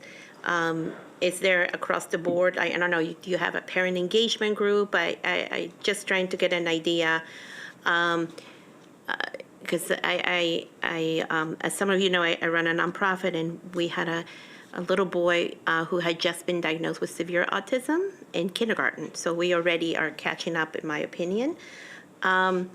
And the mom is totally lost on what to do at home, how to support him, how to have the rest of the family support. What does that look like? And he's just having a really hard time adapting to that. So I'm just wondering what is that? How does that look like? Just, you don't have to give me, but like really quickly, if you guys have. Yeah, so we have several ways that we engage parents. The first thing is that we're required, this is again the IEP process, so parents are IEP team members. They help to make all of the decisions that the IEP team makes. But secondly, we also work with several advocacy groups. Specifically, we have some that we work with for students with autism. X-Minds, for example, is one of the organizations that we work with. We have a, where is that coming up? We have hi, I'm Christy Kidd. I'm the autism supervisor. I'll be very quick. Next month, February 20th and 22nd, we have our annual placement. X-Minds likes to call it our placement primers, but they're presentations in the evening where staff from all services in Montgomery County, because our students are served everywhere, present characteristics of the services, students who are well served from preschool through graduation. Is this something in person? No, it's virtual. It's virtual? It is virtual. X-Minds is promoting it currently on their website at xminds.org. We can. Yes, they help. do have they do have interpretation services. We definitely have a Spanish interpreter, and they're monitoring enrollment to look at other languages. Is there a way you guys can send me that information so I can share it with some of the nonprofits up-county? I think our system can help promote it to our family through our communication, because this is important. And lastly, we have a parent resource center that supports, that provides workshops throughout the year. We have a resource fair that is coming up in April. The Parent Resource Center is located where? Lynbrook, at Lynbrook. I don't know what that is, I'm sorry. The Lynbrook Center, it's in Bethesda. Sorry, I'm yelling. No, that's okay, no, it's in Bethesda? Okay, We so, can send you that information. okay, and also just keep in mind that we also have an App County with needs.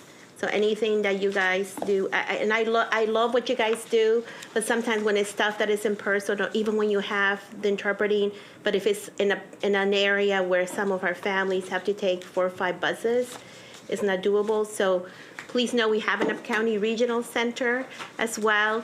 And if you ever need partners, we can get you, a lot of partners in the Up County, because we do have a huge need, especially with Latino parents whose kids are being, more and more into the special education program, and they really, they just kind of need that guidance and just feeling supportive. I see some of them just feel very lost right now.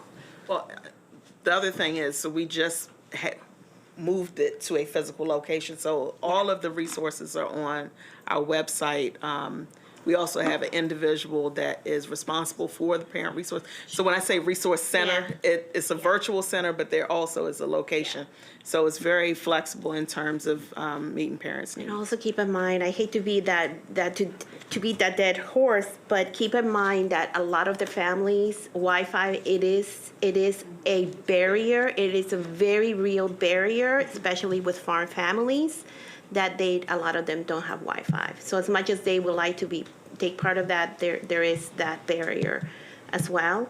So anything you can do on WhatsApp, anything you can do on Facebook. I know it's not the most favorite way sometimes that we want to do things, but those are areas where, especially the communities, that that's something that they know, that's something they can actually navigate and they feel comfortable with. We actually are doing it. We have a special education, Facebook, Twitter, X, formerly Twitter, and Instagram, where we Thank you. we put out information on any event that we're doing. Yeah, and if you can do the bilingual stuff, that would be amazing. And if you can copy me on that, I will be happy to share that information with some of our partners that we have. Thank you.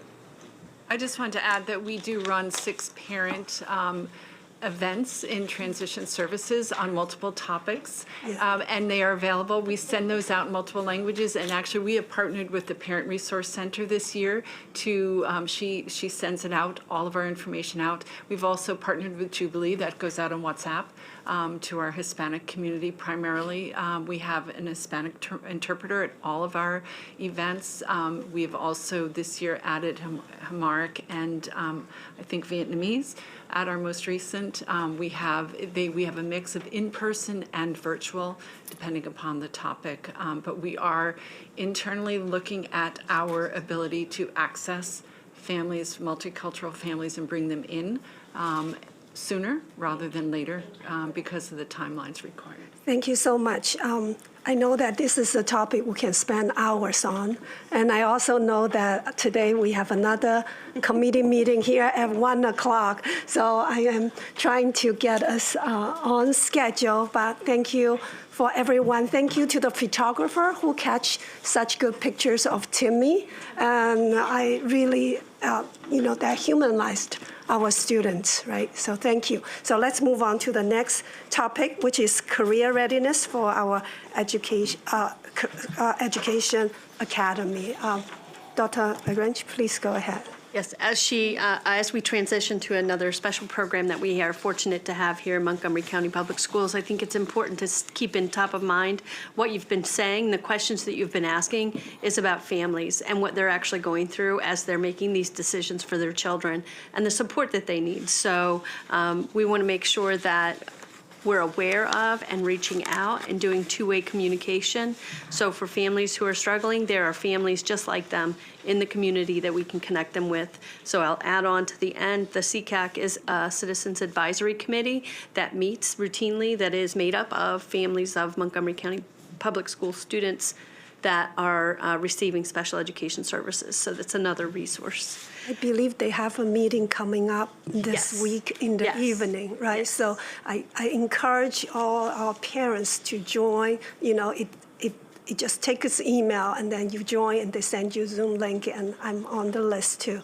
So thank you so much, Dr. Peel. Thank you. All right, good morning, Ms. Yang, Ms. Rivera-Oven, Ms. Harris, and board members. My name is Irina Lagrange, and it is my pleasure to join you this morning. Today, we will also discuss the unique profiles of students in our CREA program, highlight their successes, and speak to program needs. Next slide, please. CREA, the Career Readiness Education Program for Older Emergent Multilingual Learners, has evolved since its early inception in the early 2000s.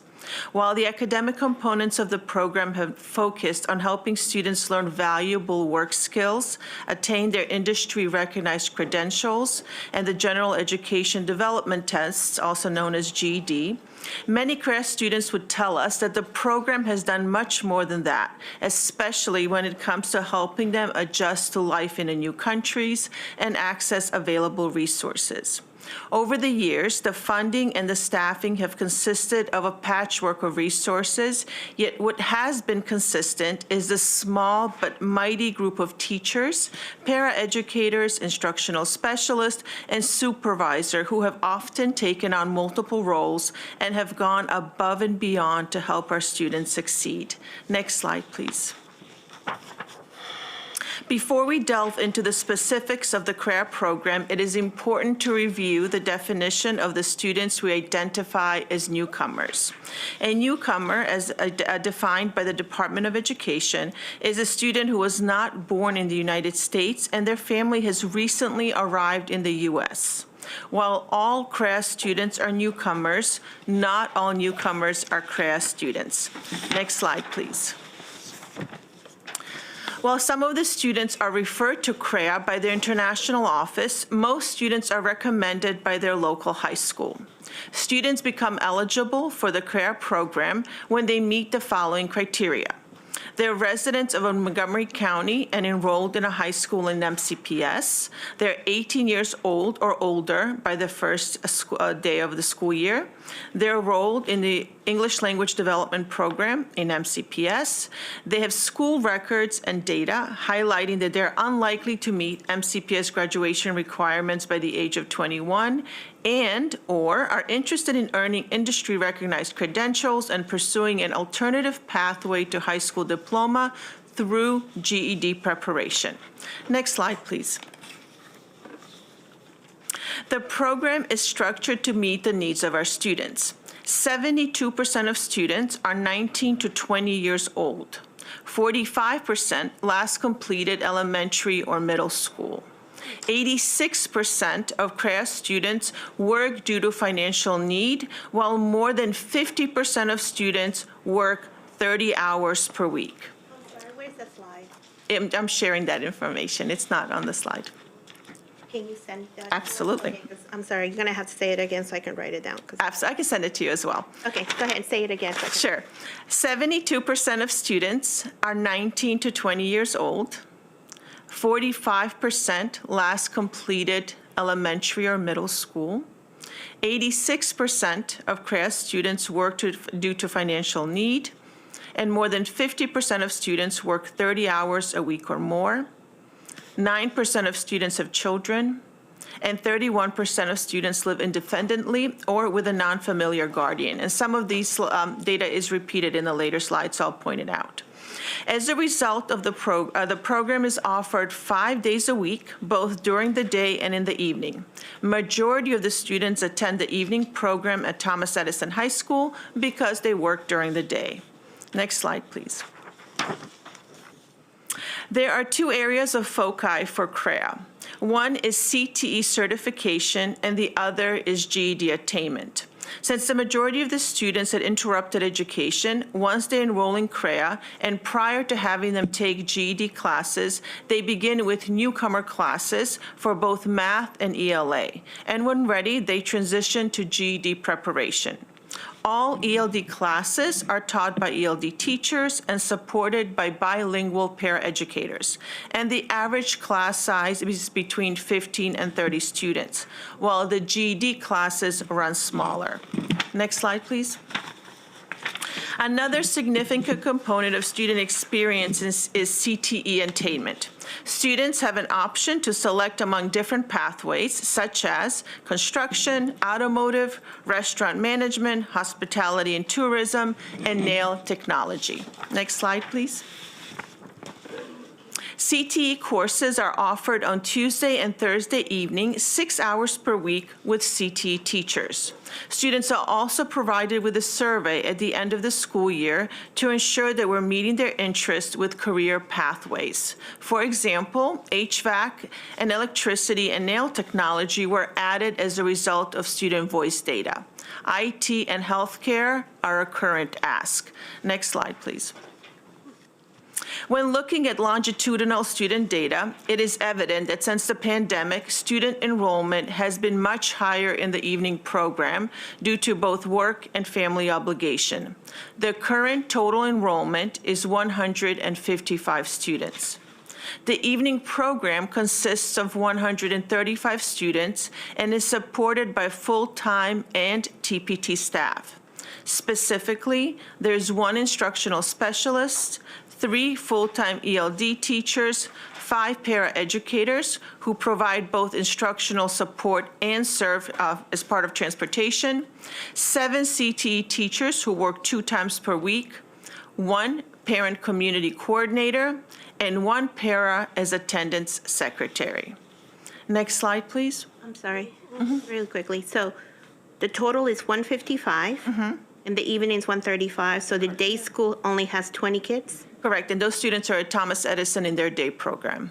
And then the kids in the evening are also at Thomas Edison, Yes. right?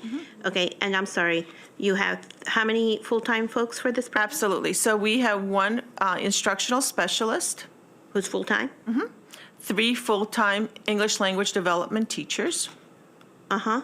5 paraeducators.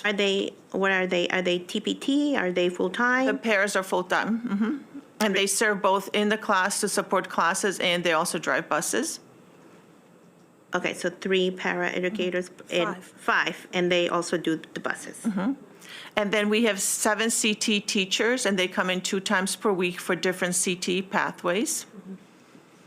1 parent community coordinator. And she's full-time? And then 1 para who serves as attendance secretary.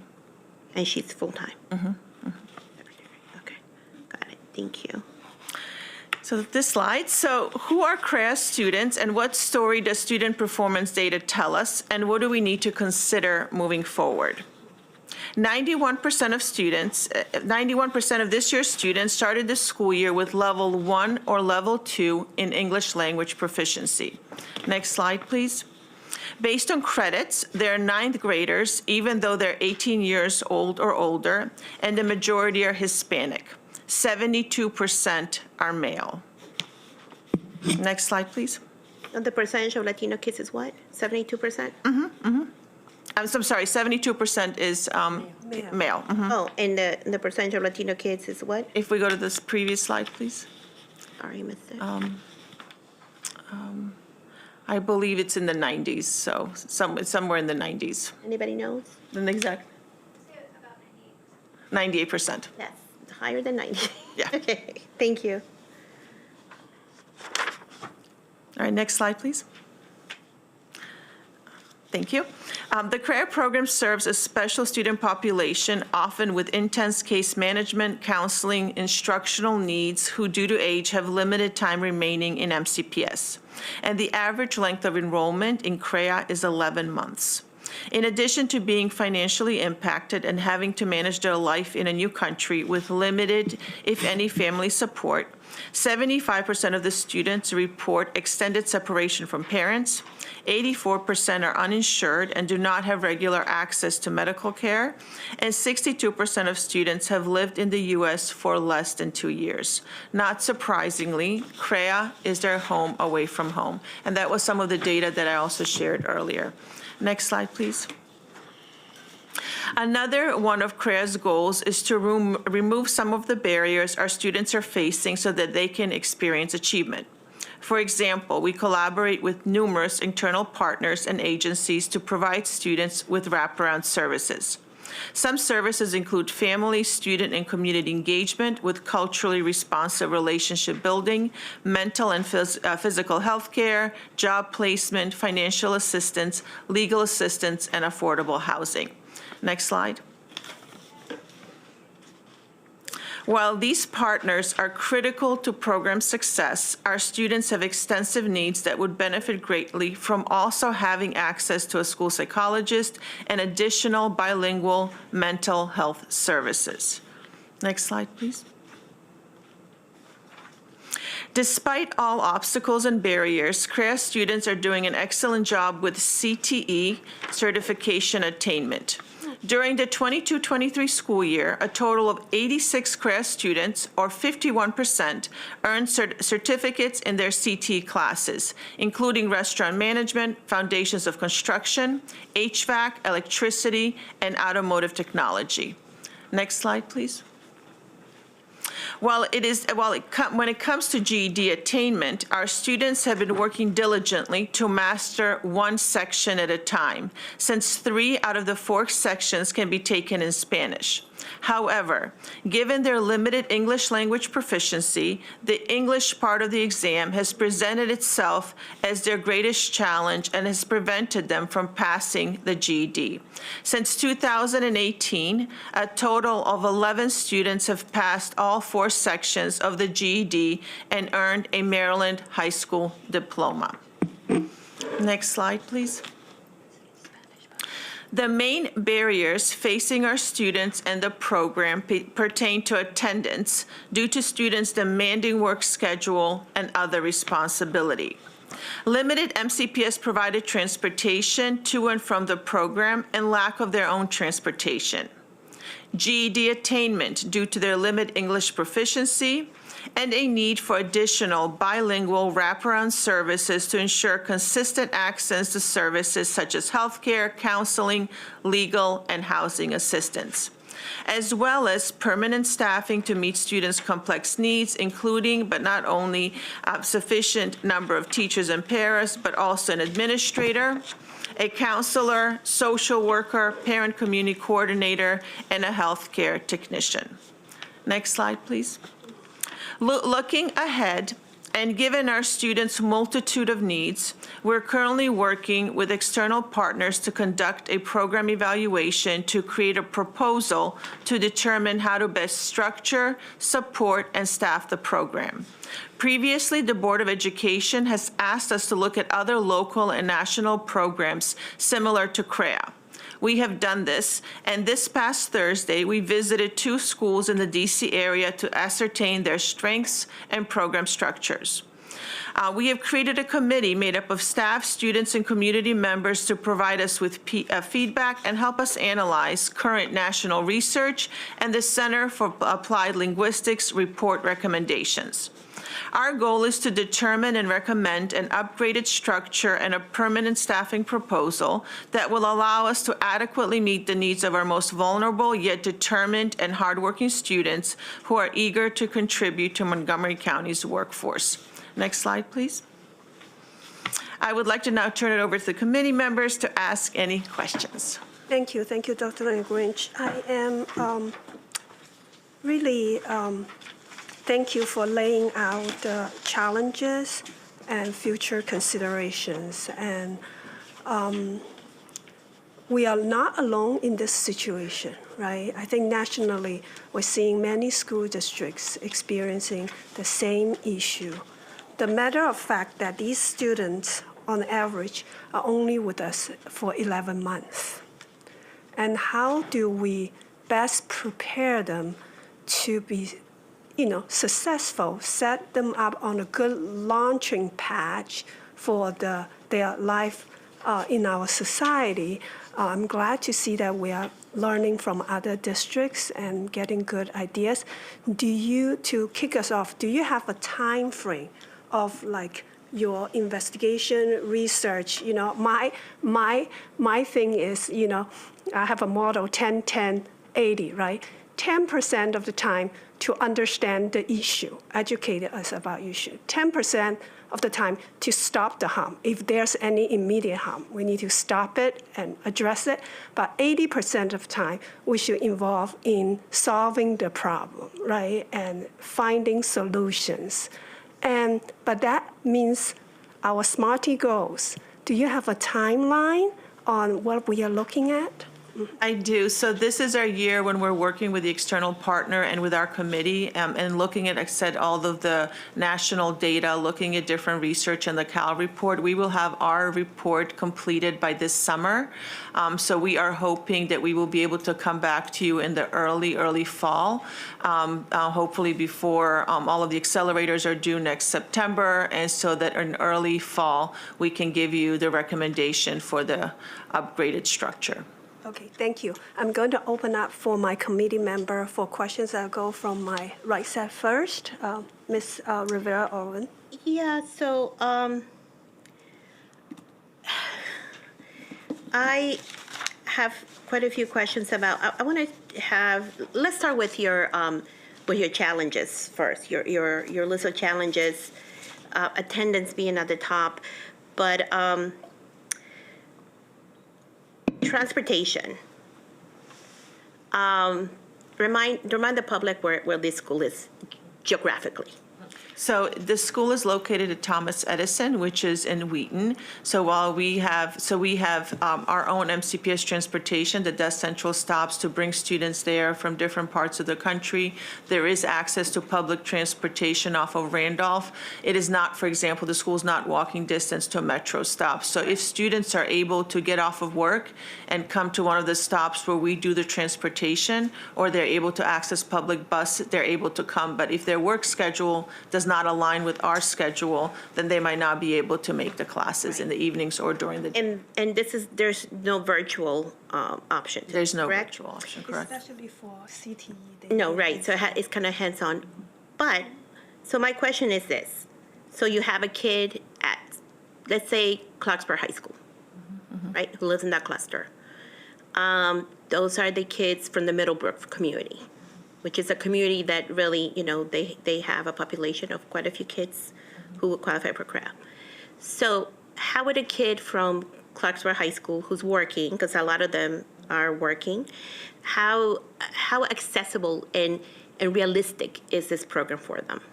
So again, we have transportation by MCPS where we do central stops. And I know that the team that's here, what's amazing about them, both Dr. Wahlberg and Mr. Bowden, they work with students, have their cell phone numbers, they're able to call them, they work with them and help them not just figure out the public transportation, but again, the paras who are in the program who serve to support instruction are also our drivers. So we have several buses that are available to CRAF, so they work with students. However, there is a schedule. So if a student is able to.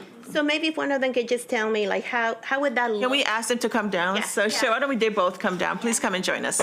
Yeah, how would that look realistically from a kid who lives in that area to be able to make it to CREA how many times a week? It's 5 days. Right, so every day 5 days a week. from Dieppe County in public transportation. And I'm wondering if your attendance has anything to do with the challenges of transportation. Thank you. Hi, I'm Lindsay Wahlberg. I'm the instructional specialist for the program. Thanks so much for having us here this morning. Specifically for Clarksburg, we do have an evening bus stop that's right off of that major area where I know the student population and the cluster that you're thinking of. We do have a bus stop for the evening program there. Where? Right off of 355 near, there's a living area where a lot of our students are concentrated, and we have a bus stop right in that area. And those kids are zoned to Clarksburg. So for evening program, we do have a stop specifically for the group you're talking about. We do reevaluate every year. We do the routes ourselves. That's the flexibility of having the buses and having our combination paraeducator bus operators is that we try and customize as much as possible. We do only have 4 buses that run the entire county, so we can't get everywhere all the time. However, when we have a concentrated group of students, we do make a special stop for them. What would be helpful for me is to look at the total number of the students that you have, which is, I'm not sure how many. 155? 155. And just geographically where those students are coming from, like, exactly where they're coming from. I already know demographics, but geographically, how does that look like? And just a clarification with the GED, I know that you have the statistics there, but is there a difference between passing and completion? So for GED and Lindsay, then I'll also have you explain. Or even for the classes, I guess I'm asking in Yes. general, is there, because you can have the statistics that kids pass, but completion to me is different than passing. So do we have that differential amount? Yeah, so that's a really good question. So when we look at the program in terms of the indicators that we measure, there are 2. One is the GED attainment. So we do measure how many students actually complete the GED and get their diploma. And so that number is very low because of that 4th exam that's in English. So when we look at individual tests, our students are passing at a much higher rate the other 3 sections that they're able to do in Spanish, but because English is an obstacle, they're not able to complete the entire, pass the GED and get the diploma. So the measurement is GED attainment, so getting past the exam, and the other one is CTE certification. And the CTE certification, our rates are much higher. That's at 51% for last year, for example, because we are able to work with students on that, and that's something with student feedback that's very helpful to them when they look for jobs, and in terms of transitioning successfully to Montgomery County, having that career technical education certification is very helpful. So those are the 2 indicators that we look at. Anything else, Lindsay, that I didn't mention? No, just explaining a little bit more detail. In order to get their GED and be a GED completer, they do have to pass 4 sections of the exam. 3 of those sections can be taken in English or Spanish per Maryland policy, and those are math, science, social studies. That's where our students are seeing in recent years just an incredible amount of success passing those specific sections. The RLA, again, reasoning through language arts, that measures reading and writing in English. It must be taken in English in Maryland, and that's where we're seeing students who are not quite there yet. So we have a lot of students who are being successful with the other sections for which we provide bilingual support in the classroom, bilingual instructional materials, and bilingual teachers.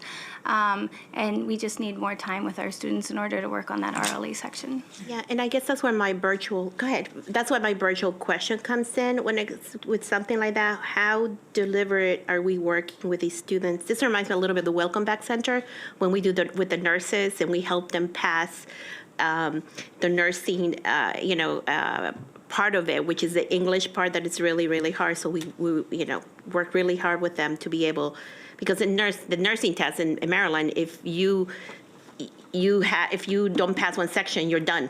you have to retake the whole thing again, which is kind of reminds me a little bit of. So how deliberate are we putting supports in order to focus? Because you probably know exactly who these kids are, exactly, so are we doing anything with either, I know we had the virtual academy, is that available to the CREA students?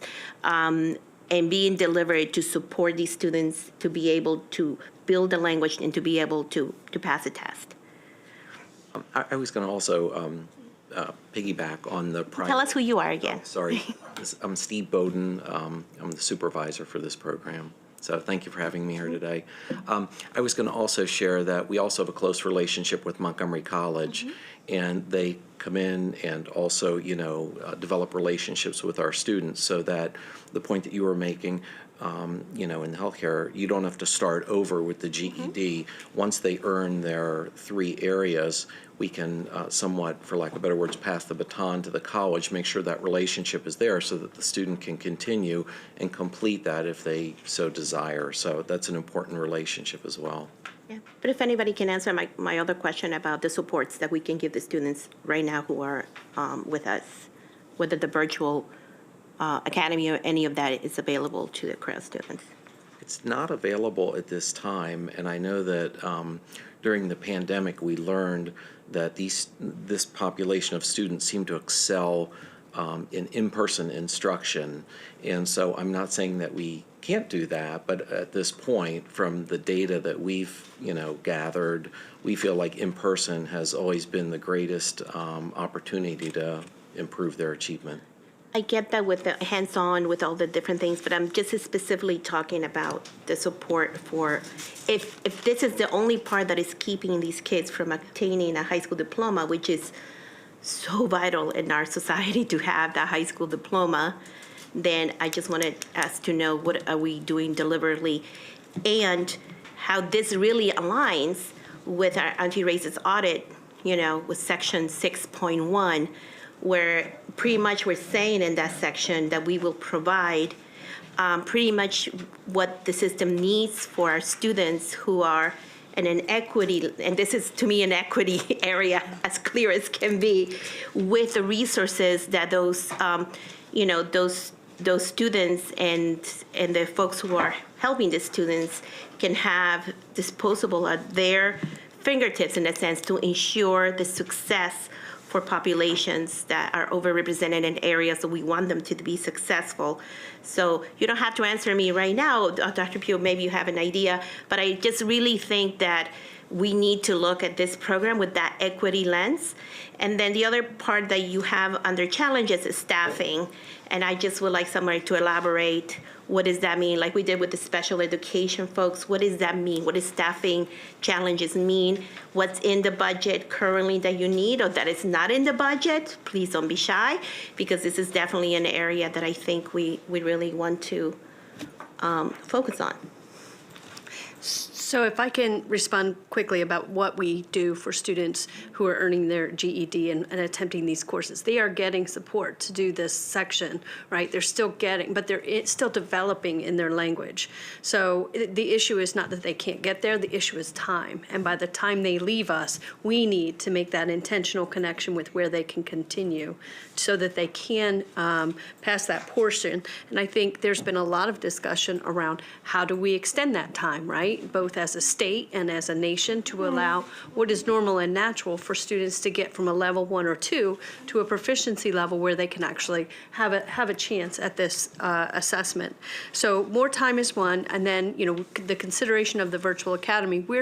That program currently is set up for required graduation courses. So it's GED has always traditionally been the landscape of community colleges. So we can certainly explore other ideas. They do have a lot of courses at Montgomery College. Yes. If you look at their catalog, it's several pages of GED offerings. And they do also offer some help in gaining access to federal funds, or at least state funds, right? So there is a good deal of intentionality around getting them the career technical education certificate, as well as getting those other barriers away, knowing that it is going to take time. And they learn language every night, every day that they're in class, they're engaging with English and with their peers and with the staff. But the recognition is time is the variable. Yeah, We do have 8.9 of them are ELP3. So I guess I'm talking about specifically that population, right? What are we doing to ensure that population, they have a good chance and a good shot at it? What is it that we as a system are doing deliberate to be able to work with that population to ensure that, they get their GED and they can actually do something else in Montgomery College. They can move to one of the technical programs that they have and not start all over again with the GED process, because we know with this population when that happens and we know that they are working, most of them, we know a lot of them are independent, that in order to be able to bring them in again and to start all over again, that is going to be a challenge. And again, not having a high school diploma, you are definitely catching up at that point. So Thank you for bringing that up. I did want to just bring out, in addition to the flexibility, where the team is looking very closely at student performance data and see when they can retake parts of the assessment for GED. They do have a very structured transition program. So when they look at when students are close to getting to age 21, when they will be aging out of MCPS, the team works very closely with Montgomery College and helping students transition. But one thing that we found, and again, especially having visited the program and then speaking very closely to Lindsay and Steve, one thing that's evident that the students in this program, the relationship with the staff means the world to them. So knowing that there is a staff there where they get hot meals a couple of times per week, there are meals, there are resources to community agencies. So I've also heard stories when students transition to Montgomery College, they're still calling the staff at Edison and saying, like, what bus do I take? How do I do this? How do I do that? And so there is something very special that we have created within that program where there is that trust. The students do come, even though they're exhausted, they might be working, they come at night. And so I think the question is, again, looking at the policy as well. So one thing, and again, I don't want to get into what we're going to talk to you next time when we have a longer period of time, but one thing that we are finding that many of the programs we're looking at, they don't have that limit of age 21. So students are able to stay much longer, which then allows them, again, when you have a student who comes in and they've only completed elementary school in their country of origin or even middle school, it's hard to then within a limited amount of time get them up to take the GED in English. So the team is definitely going above and beyond. The people hands-on, Mrs. Fuentes, is loved by those kids. Oh yeah, absolutely. I have had quite a few kids go through the program who live down county, and they go back. This is to them. It's not just a program, but it's a support system that they don't have anywhere else, and it's a sense of belonging and of feeling not just that, but feeling love, which is something that we're missing a lot with a lot of our young people. Now, if you can speak quickly to the staffing situation, if you can tell me what is it that the challenges are, so we can definitely try to help during this budget, that would be great. Yeah, so in terms of moving forward with the new recommendation structure, right now the program is designed because it has evolved over the years. We have the instructional specialist and the supervisor, they do a lot of the management of the program. So it'd be very helpful, for example, if there was an administrator, somebody who would be at the program to help with all the responsibilities that come in running an independent program. So right now they're doing a lot of that work. And so that would be very helpful. We have the CT, Career Technical Education teachers, they're TPT. And then what other positions currently are TPT? Do you mind just specifically sharing? So a lot of our instructional positions are TPT as well as our security assistants. A vital area of need in addition to the administrator would be a social worker for our students. I was just going to ask you, I didn't see that anywhere on there. We don't currently have a counselor working with our program, and that position's been vacant for a year and a half. So that's, again, another extreme area of need for our students who often have pretty significant traumatic experiences. Is it a part-time position, the counselor? It is a full-time position. It does. We do need to have a fully bilingual counselor. You say you have a counselor? No, we have an allocation for a counselor. We haven't been able to hire. Oh, you haven't been able. The position's You vacant. need someone bilingual. Yes. And a social Okay. worker. And a social. And I think we need to leverage some of our partners, right, in terms of continued education of our community college, social emotional support, from our DHS partners. These are things we can look at. So Can I just also add one more thing we're saying that's really important, just in terms of when we think about restructuring this to meet the program needs? Right now, the ELD teachers, that funding is coming from the DELMI, their budget. And so what's interesting is that they also, when we look at just equity and in terms of the number of students supporting the number of teachers, I think that we should be intentional in supporting all of our students and having all of our students be a priority and not take from one in order to support the other, because right now their numbers are much higher in terms of the ratio. So the frustration sometimes is that the numbers that their teachers are having to support, the ratio is much higher, right? So it's not fair that one program is almost pitted against the other, because CREA has its own unique needs. We need staffing, but DELMI also has incredible needs, and they need their own staffing. But right now, because of the patchwork structure, that staffing to support CREA is coming from DELMI. Yeah.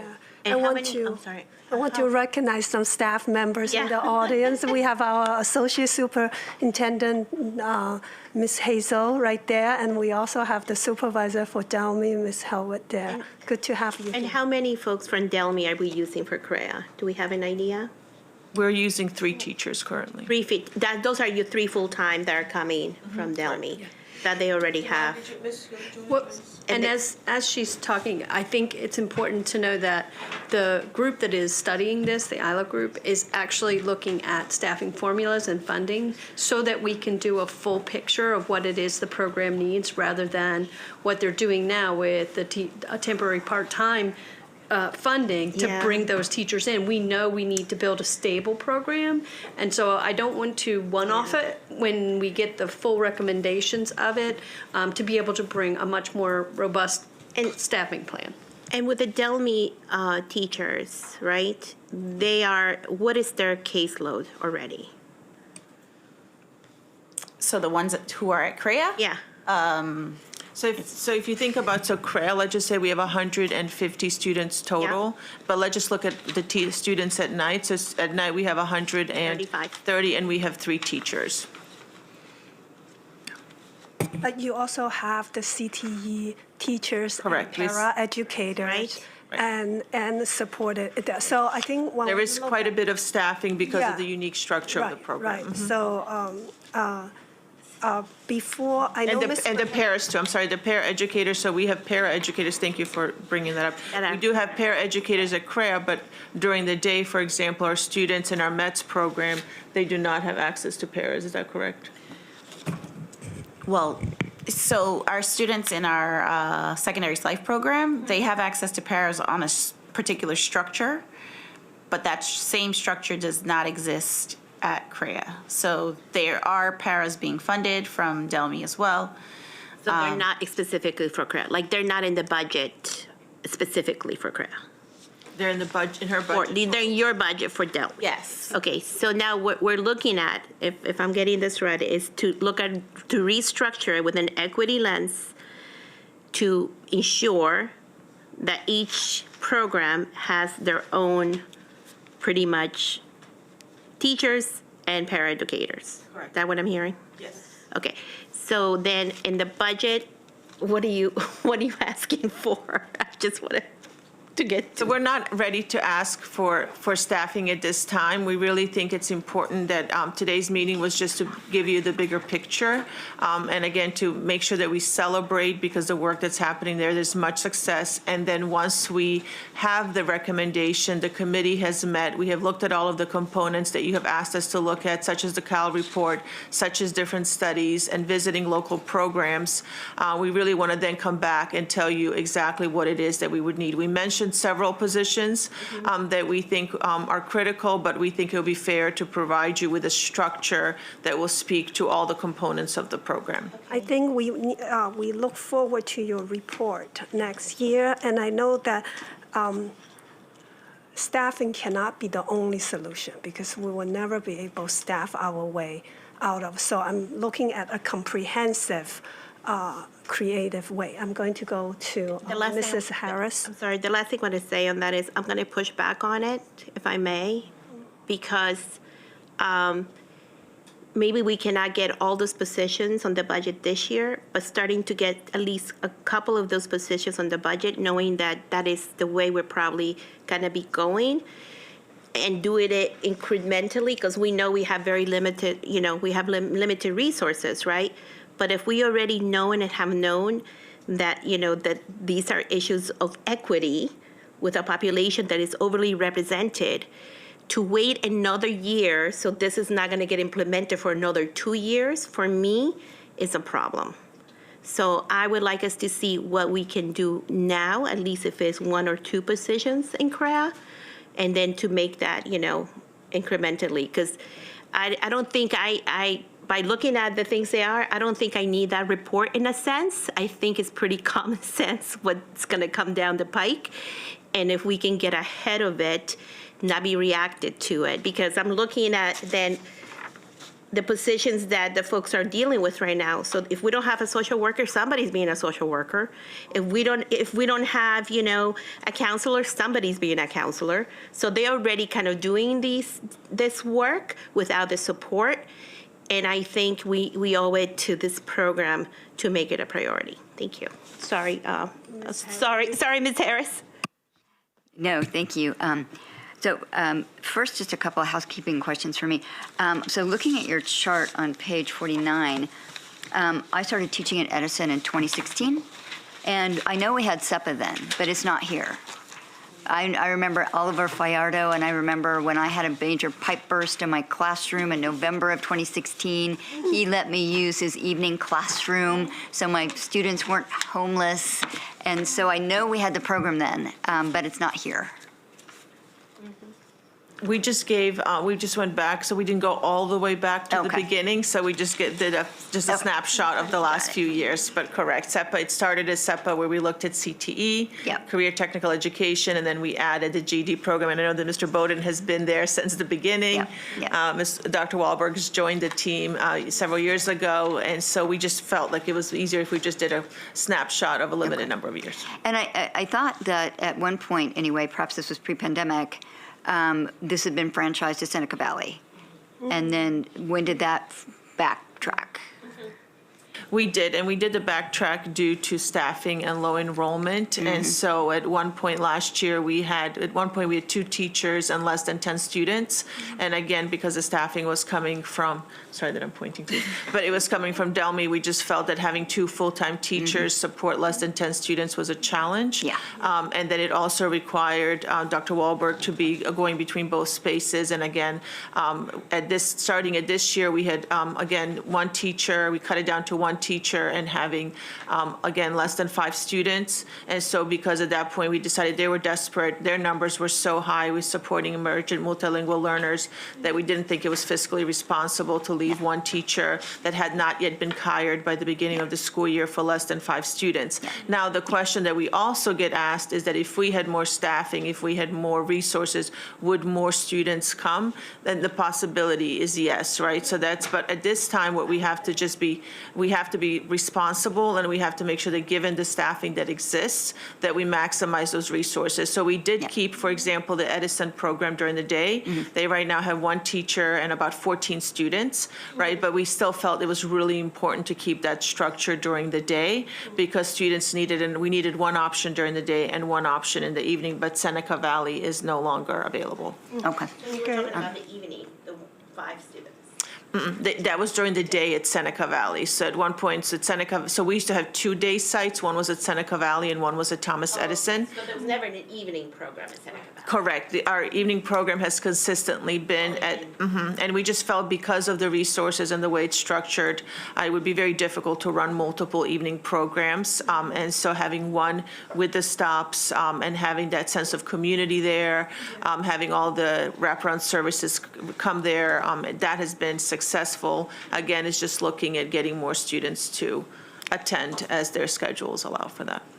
And what is, because we know huge issues nationally, everywhere, with chronic absenteeism. Do we know what is the absentee rate on average for our CREA students? Do we know that for this year? Last year it varied. It is highly variable, and it's very seasonal as well, depending on students' work schedules during the day. But approximately between 50 and 60% students attending. Wow, 50 to 60%. Okay. And then one of the things that you mentioned, it might be terminology here, but I thought you said something about having would you say an administrator or director for the CREA program? Administrator, I had shared that. And I thought we did, because I remember when I was at, Oliver Friado was there, and then Larissa Amador, who's now on AP at Northwood, were they? So right now, I don't even know. So right now, this is the team. Okay. So Dr. Wahlberg is an instructional specialist. She's there 5 days a week, 5 nights a week. Mr. Bowden is there many times, but he also has a multitude of other responsibilities. And so Dr. Wahlberg at night, if there are any kind of issues that concern security, having support, any kind of administrative responsibilities, she does it all. She does an excellent job, but we just feel like there should be an administrative support there, because to allow for somebody who's had the training, who's had that level. But so is that a change, though? So am I misremembering that Larissa and Oliver, and then we had a Tanya, I think her name was. I cannot speak to that, but I can look into it. Okay. So it was before my time. Yeah, so I just wondered. Yeah. They were never actually administrators, so they were all coded as teachers at the time, and they were really, assisting and serving in a supervisory role in the evenings, but not administrative. Got it. Thank you. And another question, and I know we losing track of time, but a year ago, maybe a year and a half ago, it came to our attention that Edison students, even in the day program, were unable to access services at the School-Based Wellness Center at Wheaton, and we were given a variety of sort of excuses about that, but which didn't sound very well since we had this big push. It's Edison-Wheaton partnership. And then we were told that had been corrected so that CREA students could, in fact, access services. Yes.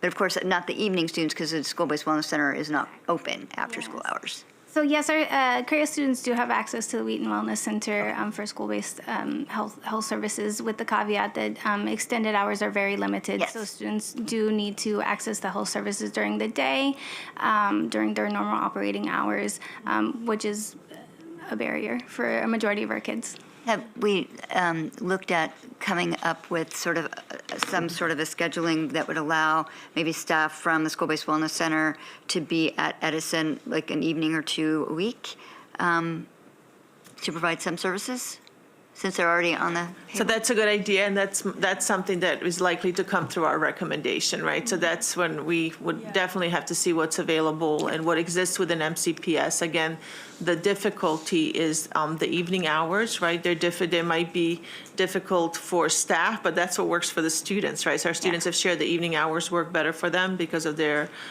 responsibilities during the day. So they work, right? So we have to think about what can we make some adjustments so that different resources that are currently available to all MCPS students can at least a couple of days be recommended during a different hour schedule. So that's because something. there is a good health room at Edison now. I mean, with the new Edison, before that, we did not have a health room, but we do now. So that's a good one. It's HHS. It's all of them, yeah. So the Wellness Center, yeah. And last question for me. So you did mention some of the work you're doing around the COW report, and I do remember sitting right here at this table a year ago having some significant problems with the COW report and the things that it did not do, including benchmarking ourselves to high-performing systems in the country that do serve newcomers extraordinarily well, like Oakland Unified, LA Unified, and then also that they hadn't looked at things like the new UNICEF report that specifically looked at systems and not just education, but other systems and how we serve that population well. So the work that you guys are doing now is bringing all of that current state of knowledge to the forefront. So I can add that we're actually going to have that report very soon. It's being done at the same time. This other group is studying CREA specifically. So the benchmarking that was asked for is what is being done right now by Dr. Keisha Addison and their office. So we expect that to come pretty quickly to be able to inform us moving forward with some of these other parts of the program. Because I did want to push back at my colleague on my far right, just a little bit. When we're talking to, what we're talking about is an enormous amount of resources for a relatively few number of students, and we are in tight fiscal times. And so really wanted to make sure that we have national best practices that we are looking to implement, because with that level of services and support and fiscal investment, we want to see the outcomes. And so I would be hesitant to spend a lot on when we don't really know what that best practice model is going to be yet. And so maybe better coordination of services, especially with Wheaton right there. And it is supposed to be a partnership. I mean, that was what, when I was at Edison, that was really drilled into us when we built the new Edison. It was going to be a partnership. And so let's see the partnership. Let's see a true sharing of services and resources between those populations of students, even if we're looking to shift some of that from into the evening hours to support those numbers. And tell me, when in the year do we have a sense of what the enrollment numbers will be in CREA for an academic year? Because this is not a program that extends to the summer. And I know, enrollment through Rocking Horse is quite fluid, and there's a lot of mobility in the year. So, yeah. It is ongoing, and so there's no one time of year where we have a great predictor. We have run a summer program for the past 3 summers as just part of the regular summer process. But we really don't have one time of year. We accept students throughout, and again, most of our referrals come from home high schools, and so the counseling teams are the ones that are sending most of the referrals our way.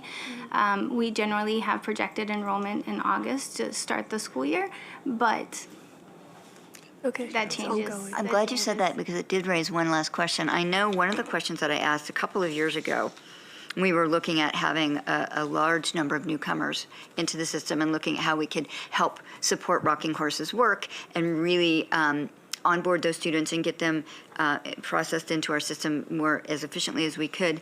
And one of the questions was, so when we get someone who, for example, is 17, 18 years old, coming through limited or very interrupted prior education, it's unlikely they're going to be able to achieve all the credits required for a Maryland high school diploma in that narrow window of time. And so why we didn't have more direct enrollment into the CREA program, because it is uniquely situated to meet the needs of those students. And one of the things that was explained to me at that time was that they get enrolled in a homeschool first because of the length of time it takes to process credits and all of that, and determine where they are in that credit journey. And I'm wondering if we've made that process more efficient yet, so perhaps we can get more students into the program sooner, because my guess is when a student with these unique needs and with this unique profile goes to a high school, a home high school, they're probably not going. There probably is very little attendance. And so that's wasted time that they could be in a program that better serves their needs. So I'll speak to this one, just because I work with the International Admissions and Enrollment Office almost daily. They have worked through their processes to, do that credit evaluation a lot faster. But I think part of what we have to understand is when students come to the International Office, they're placed in a mock holding school. They're not officially enrolled in MCPS until they go to their home school. So that's part of the process. So they come through the International Office. The International Office supports them, gets them everything that they need, and then they go to their home school to actually be officially registered. So they're cleared through the International Office and enrolled at their home school. Why can't Edison be their home school? Edison is a program, it's not a, It's not a school. high school, yeah. We tried to fix that a couple years ago. Where that got us. I'll just add a detail that we do get direct referrals from the International Office for students who quite clearly meet the eligibility criteria for CREA. They don't have any pending credit evaluations. They're 19 years old. So it's quite clear that there's not a graduation pathway for them. But that's very rare. So we get, I think at this point in the year, we've maybe gotten 5 direct referrals from IAE. So it's a pretty low number overall. But there is a direct pathway for students who are quite clearly eligible for the program. Okay, got you. Thank you. Thank you. Thank you for my colleagues. I am getting reminder that this room is needed very soon. So, yeah, right. Yeah, I know. Just gonna sit here until the next meeting. Yeah. Right. So thank you to all the staff who joined us today. We thank you for the work you have done with our students and will continue to do with our students. And we have a very in-depth, thorough discussion today, and I look forward to our next meeting. It will be on March 4th, 2024. Thank you, everyone. Thank you for your time.